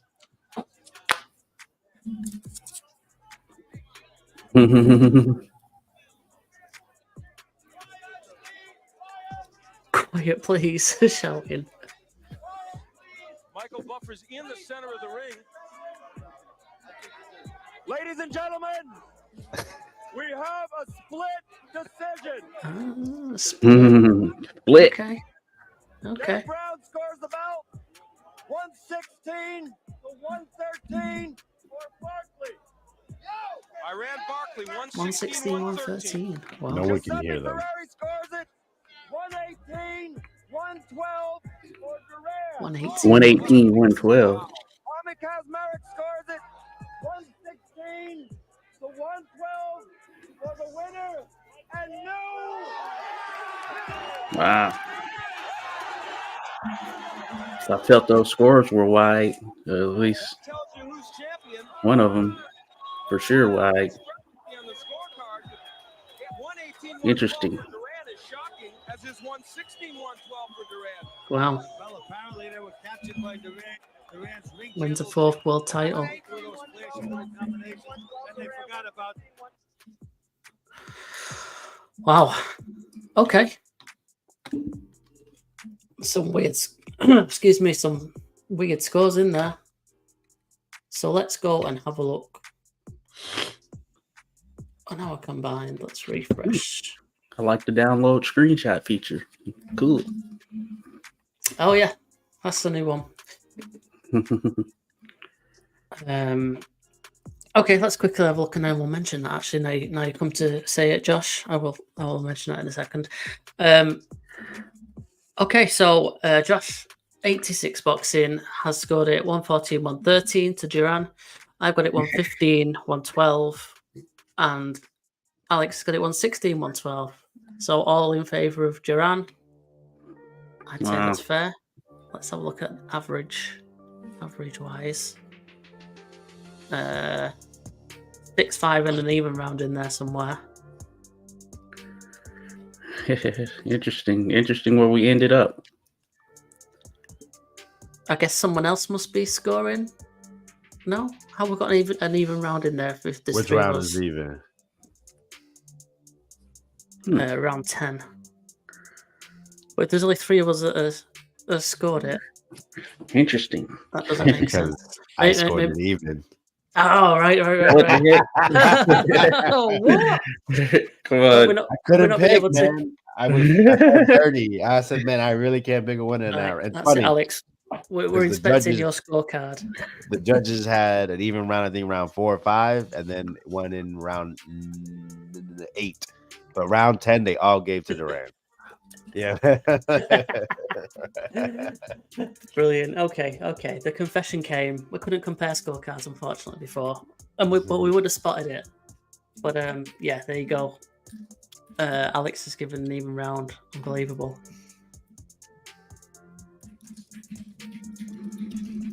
So yeah, okay. that That's is funny. funny. But hey, we're all on the winning side this time around. Yeah, man. I guess the only controversy about that is the fact that it was a split. Maybe could you see see a draw? Oh, I don't think so. I think it was pretty clear that Duran won that fight. Yeah. But a very, very good fight nonetheless. I very much enjoyed that. Yeah, they're very good. Close one, but yeah, I gave Duran the nod. I got him by a round there. Interesting. Yeah, You actually had it a draw, but a knockdown. yeah. That Same amount of knockdown rounds. Yeah. was a difference maker for me. But some of those rounds were pretty close, though. Where, yeah, maybe I could have gone a different way with a few of them more in Duran's favor, and then vice versa. Interesting overall. Absolutely. Anyway, hopefully everyone enjoyed that does tune in and scores the fight along with us.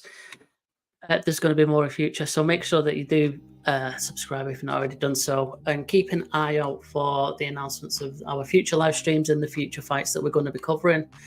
I generally put them out on X, formerly known as Twitter. Let's move things along then. I know time is flying by. Hopefully we'll be done by 7, and then Josh, you can go over and sort your podcast out, and everyone can reconvene over there. Hopefully. So yeah. let's me just share this correct screen, and let's have a look at the fights that's coming up. I think there's actually quite a lot of action coming up in a few weeks' time, so we'll try and get through these pretty sharpish. Okay, according to BoxRec, there is some action in Japan. Keep going. Keep going. the next Japanese show. There we go. Okay, so that's on the 24th of Feb. Okay, yeah, this is the busy weekend. All right, we'll touch on this one first then, Alex. It's Junto Nakatani. I really like Nakatani. Okay, he's in against Alexandro Santiago. Duran and Kahas as well in action. Not seen that name for a while. Right. Interesting. Go on then, kick us off, Alex, with this one. You can focus on the two main fights. Give us your thoughts. Yeah, sure. So, Takuma Inoue, everyone knows the last name. He is the brother of Naoya Inoue, pound for pound fighter we have, one of the best fighters we've seen in the last few years. Fighting, I don't know if this is, okay, it's not a vacant title, so he must have won in his last fight. This was a vacant title because his brother did vacate it because he was undisputed at this weight class. The one loss, I actually just recently watched it yesterday. He fought Ubali from France, who, if anyone doesn't recall, he's Nonito knocked him out a few years ago to become like a 3-time bantamweight champion, I believe. But anyway, you can see a few similarities between him and his brother. They do favor each other in the face, as you can see. He's a little shorter. Not the power. Yeah, not the power. Right. Definitely not the power. Separated there. He's quick. He has, good technical ability. Good right hand. That's the first thing I noticed, especially against the southpaw when I was watching. And Kaz is another southpaw himself, former world champion. Last time we seen in Cajas, I remember he had those back-to-back fights with Fernando Martinez, Marcos Maidana fighter. So, Fernando Martinez has been waiting for a big fight. I'm sorry, we're talking about in Cajas. In Cajas, I believe he moved up in weight. This is 118. Unsure exactly how he's going to look like. But in Cajas is a very seasoned fighter. As you can see, he actually fought Alejandro Santiago. So, we're going to see how he is at this weight. It's worked well some time ago as well. Sorry to interrupt you there, Alex. Yeah, no worries. So this is not a gimme for Inoue. Cajas is a guy. I think he had like one of the most title defenses when he was a champion. He was up there with like Gary Russell. So yeah, definitely I expect this to be a good fight. Because I haven't seen in Cajas since those fights, I'm unsure of exactly what to expect. Yeah. But I think as a co-feature for this show, I expect it to be a good quality fight. So yeah, definitely want to tune in and see what can come to be. Should I speak to the main event or? Yeah, go ahead. Okay, the main event, man. Everyone likes Junto Nakatani.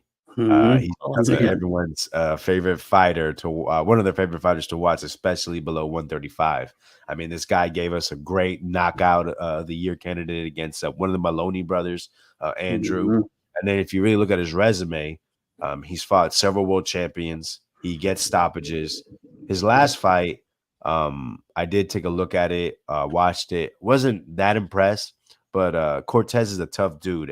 If you can recall, Cortez came on, gave Estrada fucking hell in Estrada's first fight back after a long layoff. So yeah, man, this is exciting because Junto's going for his his title in his third weight class. Okay. And Santiago, man, battle tested. You've seen he's fought in Cajas. He's fought Antonio Nieves a couple times as well. This is a card full of battle tested guys. Okay. So definitely want to see what's going to be. It's going to be early in the morning for us here in the States. Pretty good for you guys over there in the UK. That's how we feel with the UK fights. They're at a good time. But yeah, man, he's coming off that big win against Donaire that was on the Bud versus Spence undercard. So yeah, man, I expect a good battle. Tough to pick winners, man. These are just, you got talent versus experience, and when you get those type of matchups, man, it's roll the dice, baby. But yeah, two good matchups. Can't wait. Sweet. Hopefully, Ancastle will look good because he was like one of my favorite fighters to watch. He had a really good style and he was a good boxer to watch. So hopefully, it's not like over the hill and he's going to get paced in. Hopefully not. But yeah, they're expecting Nakatani just to keep going as he has been going. Really, Josh, your thoughts on this one? Both very good fights. The main and co-main event. Were it not for the time difference, I'd imagine to get a bit more fanfare. Considering these are going down in Japan, but hopefully, they get the eyes they deserved, even in the aftermath there, and whatever platform they pop up on. YouTube, of course, being probably numero uno. That being said, yeah, hey, both of these are good matchups, and each fighter in each contest has momentum. Well, I guess you could argue with Ancajas, maybe not as much, but there's momentum on the side of all of the others. But with Ancajas, you never know. I say if they go to the cards, then it's probably going to lean more towards the Japanese fighters. But hey, we don't know that they do ultimately go to the cards, and that's either way. Well, just thinking Ancajas, in a way, maybe. If it doesn't go to the cards, more Ancajas, but you never know in the sport of boxing. In the way, yeah, looking forward to these actual contests. I think they're going to be pretty good. Just solid matchups overall. Santiago Nakatani, that should deliver in a major way right there for sure. Yeah. Okay. Let's move on. So same night over in the States, Edgar Berlanga is in action against Padre McCrory. This one's on DAZN. Me versus you. Let's go. Quite a few 12-rounders, a 10-rounder for Andy Cruz as well. Pretty stacked card. Josh, give us some overall opinions on it. You want to touch on these main? Oh yeah, that's pretty solid right there for sure. Of course, Berlanga, we all know Mr. One Round KO himself, though that hasn't been the case as of late. Still, the verdict's out on Berlanga. I mean, he had a lot of momentum. That's all but gone at this point, and he's looking to build himself back into who they were making him out to be, or at least trying to push him to be when he was with Top Rank. Or at least, and there was a lot of momentum behind it. I thought the Quigley win was a pretty decent win over a pretty good opponent. But that being said, Berlanga hasn't been able to show that impressive form that he was showing when he was going up against a certain level of fighter. And maybe the time has done some bit of justice as far as in between when he was on that kind of streak, and then he had a couple of performances that were a little bit less than stellar. And so they've worked with him, and you can tell that they've continued to have him in the lab trying to get him into or make him become more of a seasoned fighter.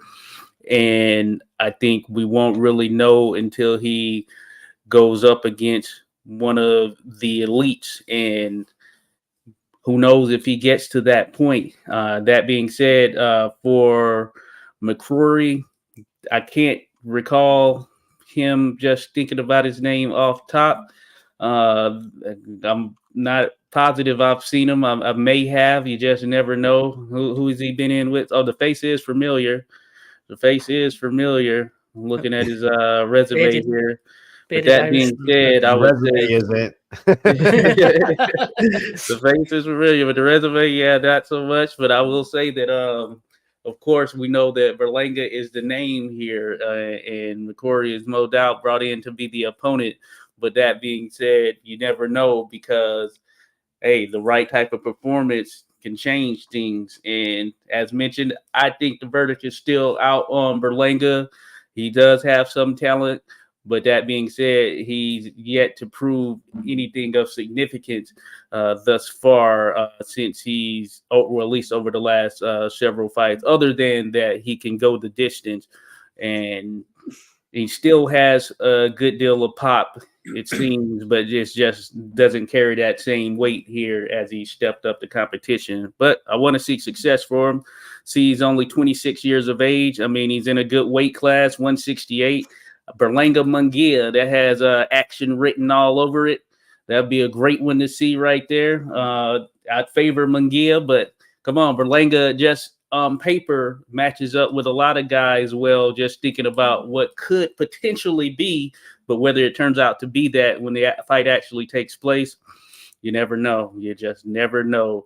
And then in the co-main there, Gyasov and Pablo Cesar Cano, who seems like he's been fighting forever, yet he's still a young guy for the most part. This should be a pretty good one right here.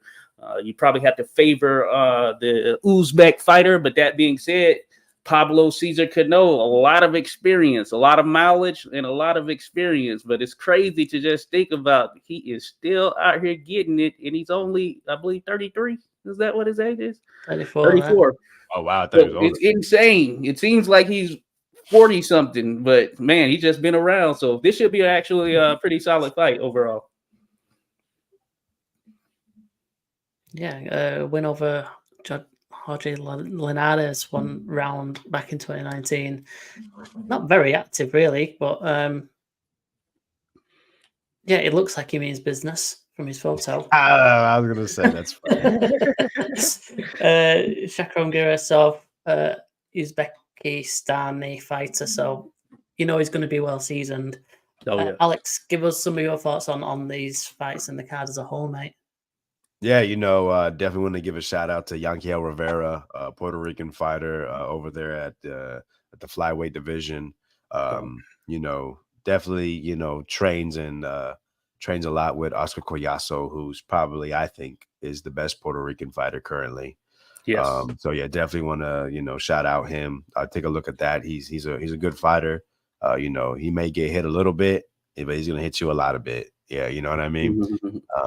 Also, you see the Andy Cruz versus Brian Zamaripa. That's going to be, I think it's going to be more competitive than Andy Cruz's last fight. Brian's a tough guy, man. Just fought Angel Fierro on the Matchroom card, I think last year. Split decision loss. Also, he's beaten a guy named something Galindo. And the reason why I mentioned that is Galindo is the guy that knocked down Raymond Morataya. So, this guy here, I don't know if Cruz can be able to knock out like he did Straffen, who was on late notice. So I expect this to go to full the over. Take the over. All right. Doing this again.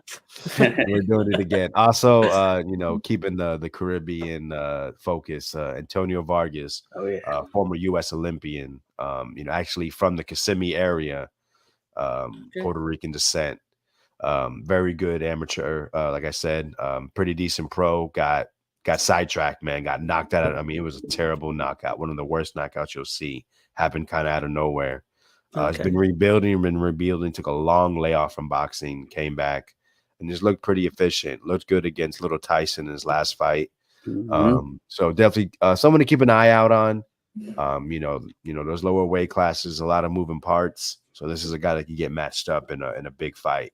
I think you said enough about Gilyasav versus Kano. Kano's tough. Gilyasav is Uzbekistani guy. Interesting fight. Don't know what's gonna happen. And of course, the big one, Berlanga versus McCrory, man. Yeah, man, Berlanga, like you said, hype. 16 knockouts in a row, all first round, and now we gotten 5 straight decisions. And then 5 in a row, yeah. It's crazy. Berlanga, left top rank because he wasn't getting these matchups that he wanted. Goes to Matchroom. Now he's gotten Quigley and now McCrory. So after this, he has one more fight. I think frustration is definitely building when it comes to him. He has a lot of pressure, with everything that came with those knockouts. All the publicity he's gotten. People want to see him in the matches, like you mentioned, in Munguia. He tried to make that fight work, but business got in the way, right? He didn't like the money. He feels he's a lot further along than everybody else feels. However, the fans want to see him in the big matchups. So he's in a weird place. McCrory has some decent names. Mickey Ellison, he's knocked him out in one. I know Mickey because Mickey fought Hot Rod over here on the Pro Box card. Yeah. Leon Bunn went up in weight for the IBO light heavyweight, beat him down. And then Steve Woodall, a tough fighter, but he was McCrory. You see 9 knockouts and 18 wins. You think he's not a big puncher. No, he can punch. It's just he gets a little sloppy on his technique. Doesn't have the best setup. But I mean, he's a tall guy. He's big for the weight class, just like Berlanga.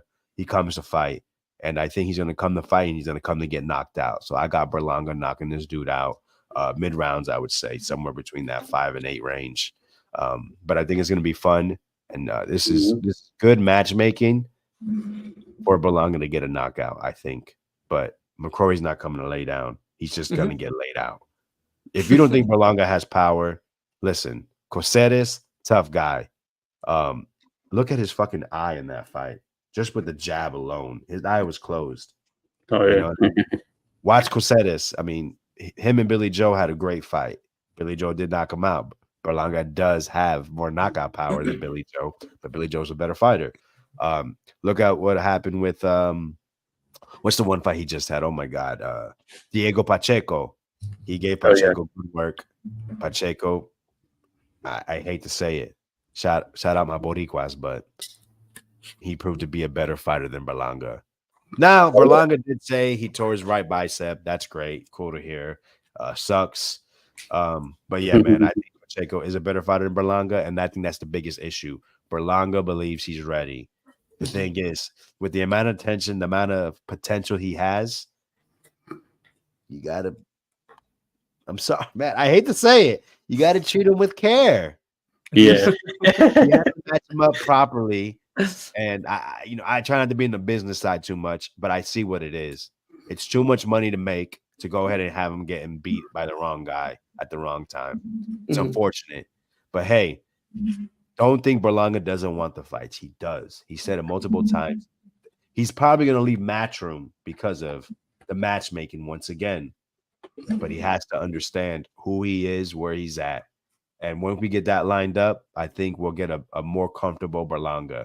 Hopefully this is the performance. Hopefully he gets that knockout that I'm predicting, and we can get a potential Munguia fight. Unfortunately, the John Ryder's out, off the table. That was a fight he was also aiming for. Other than that, though, really, I think the Munguia fight is the most realistic. They're both on the same network. They're both highly ranked. Mexico versus Puerto Rico. But it's going to be an L. That's all I got to say. Interesting. I was just going to mention briefly before we moved on from this one that I can't believe that it's since 2020 when he got to that however many 16 straight stoppage wins. It seemed like it was just like a year ago maybe, and the hype was still there. But it's 4 years ago now nearly. Crazy. Fact here, 9 knockdowns in those fights since no knockouts. But those are in 2 fights: 5 against Amon Nicholson, 4 against Quigley. Yeah. Man, interesting. Anyway, yeah, it's quite a fun card anyway on DAZN. So one to definitely bookmark. Cool. Oh, yeah. Right. Let's quickly move on. Have you had your say on that one, Josh? Sorry. Oh no, I did. I opened up, but no, yeah, and Alex highlighted some of those other good fights as well. Excited about Andy Cruz and a potential Andy Cruz Keyshawn Davis matchup in the pros at some point.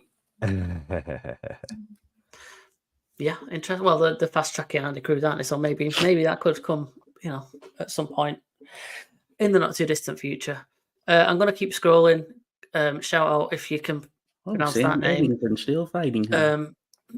Okay, we've got the Jake Paul fight. Oh yeah, is that on this card?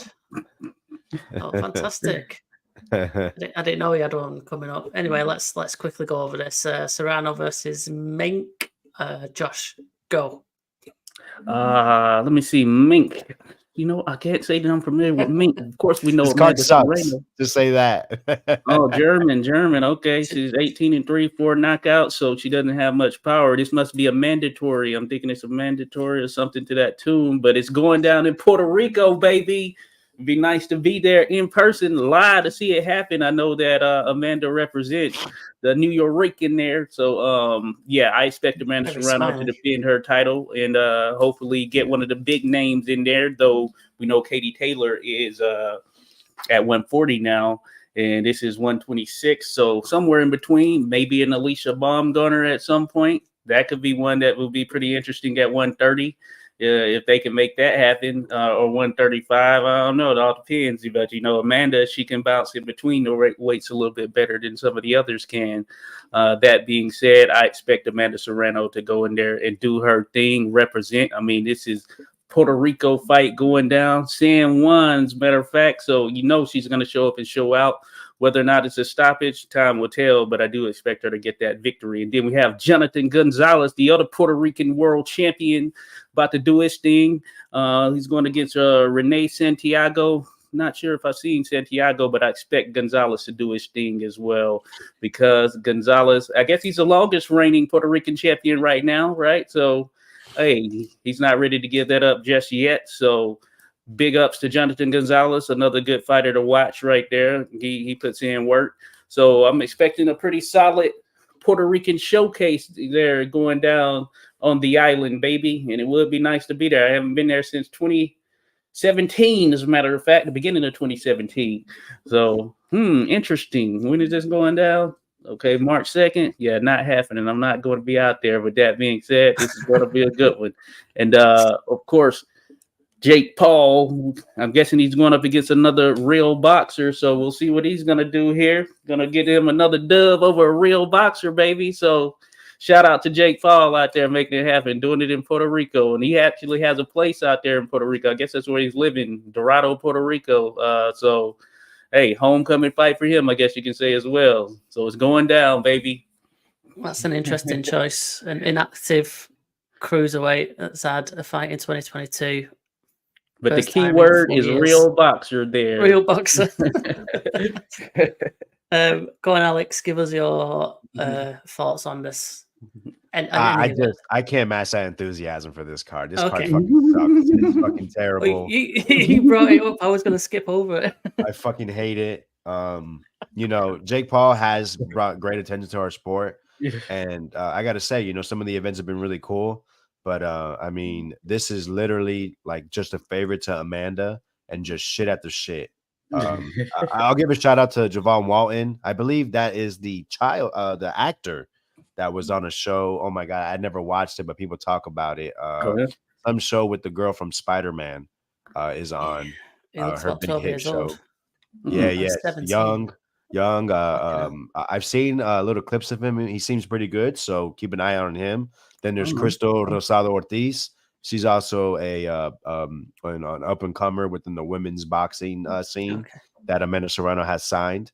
Jonathan Gonzalez is also signed to Amanda Serrano management. So this is an Amanda Serrano show. She deserves it. So I'll say that. But I mean, I think you could have done better. I think you could have tried to find, maybe make a deal with Xander Zayas and get him on the card, or Berlanga could have came on too, with this fight with Patty McCrory. You know what I mean? Like, why couldn't that have been the co-feature or something like that? I'm sure the money would have been an issue, obviously. Mankey smash pass. I don't know. I mean, we're talking boxing here. But she does have a nice smile. I would agree. Yeah, shit card, man. I throw shit at it. I would not be.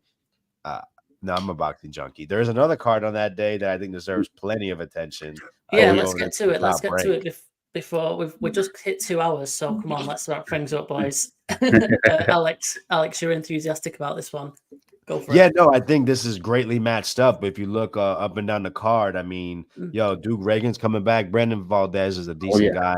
Reagan had a tough fight. His last one, I think it was the first one without his dad. Former Olympian. So definitely great matchmaking. Brandon Valdez is not coming to lay down. He got dropped in that last fight too there, Alex, and came back.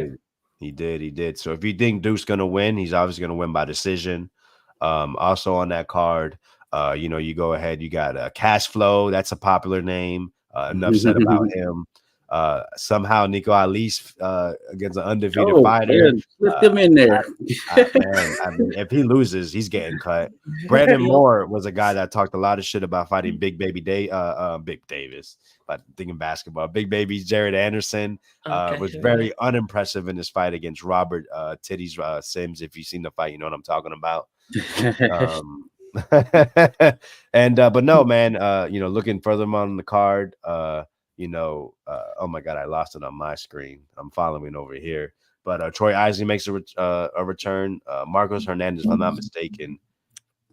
Is that the guy that fought the dog? Yeah, I should be doing it myself. Yep, that's the guy that got the uppercut from hell when he fought Anthony Durrell.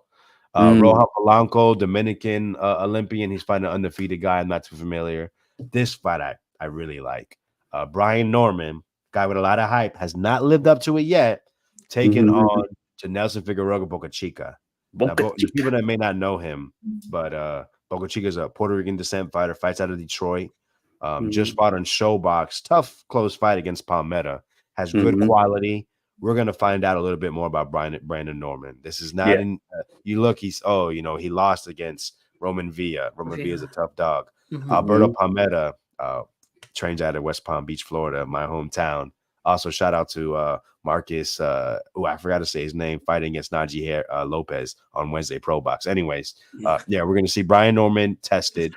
And I think they're really, they're not giving him no gimmies. They, Quentin Randall wasn't a gimme. This one's not a gimme. Yeah. Co-main event, Raymond Ford, man. You hear a lot of good things about him. Young kid out of South Jersey, I believe, Camden, lefty. A lot of people are speaking highly of him. Was in camp with Shakur, I'm retired Stevenson. So that's good work.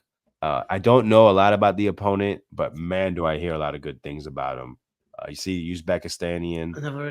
We just like we said about Gelyashev, man. These guys are always very well schooled. They're basically like the Cubans of the East. Okay, Thomas Patrick Ward. That's a good name. Yeah, man. So that fight's really close on the betting odds. So this fight, probably goes to decision. Who wins? Good luck. And then finally, the main event. I think everyone's starting to become a Luis Alberto Lopez fan. I say he's drunken master mixed with Prince Nassim Ahmed. Great value version, I would say, because those guys are well, you know what? If they mixed, this is the product. I'm sticking to it. He's fun fighter, man. Funny footwork, funny technique, but gets it done, man. He's a tough guy. He everyone remembers that Michael Conlon knockout. And he has a guy here. We're going to see exactly what type of quality this opponent is. BoxRec has their stars. They're saying this is a 5-star fight. So I'm expecting a 5-star battle. This guy did just beat Kiko Martinez, always tough. And other than that, I don't recognize anything. Everything's been in Japan. So this guy is, these guys, you never know. These Japanese guys are tough. So, well schooled as well, aren't they? And he's a southpaw. So yeah, man, I think this is a very good, solid card. It reminds me of the card that just happened on Friday. Well matched. Records look good. And I think we got some, we got way more knockouts than I anticipated. We'll see what this one provides. Excellent. I mean, that was a rapid quick fire summary. That was brilliant, Alex. Josh, you can pick this apart as you like. I'll click through. Give us your quick thoughts. It's pretty spot on what Alex went there. Yeah, I just think it's a good card top to bottom. A lot of these guys I've seen have some high regards for. Some of them come to the area here and there. Troy Isley, of course, out of Alexandria, Virginia. Well, born in D.C., so seeing him. But yeah, Norman Figueroa should be a good one, or Boca Chica. Boca Chica can fight, as Alex mentioned. Don't let the record fool you. He can definitely fight, and he was in tough with Vega, and then the other cat he lost to. So that should be a good one. Yeah, of course, I like Luis Alberto Lopez as well. Floyd Diaz, you'll know him. He was a little Floyd Mayweather prodigy, I guess you can say, at some point or whatever. So he's looked good at points, and then sometimes he can rush things a bit. So it'll be good to see how he looks stepping in here, but he has a lot of promise for sure. Yeah, I just think this is a good card, top to bottom. Got to give it to Bob, 91, 92 years old, still out there kicking it. Absolutely. Fair play to Uncle Bob. And that, I think, wraps us up for this one. That's been a long stream, boys. We've gone way over 2 hours. It's gone way past 7 o'clock. Josh, I know that you're going to head over and do your thing on your channel. Make sure you all go over to 86 Boxing, listen to him and Boz cut up the action of late. And we will be back in a couple of weeks' time for our next live stream. So make sure you stay in touch. Keep a lookout for the fight that we are going to be covering next time. Alex has probably got some homework to do to figure out what we're going to watch. But yeah, anything else to say, boys? Any last words? I enjoyed this. Good stuff. Great fight to score again. Look forward to the next one. No, for sure, man. Appreciate everybody, man. Just glad, even though got the COVID, man, able to make it through. Appreciate y'all. Yeah, hopefully this helps and you do get better very soon, Alex. All right, we'll wrap it up. Thank you everyone who stopped by. We'll see you again in the not too distant future. Thank you very much.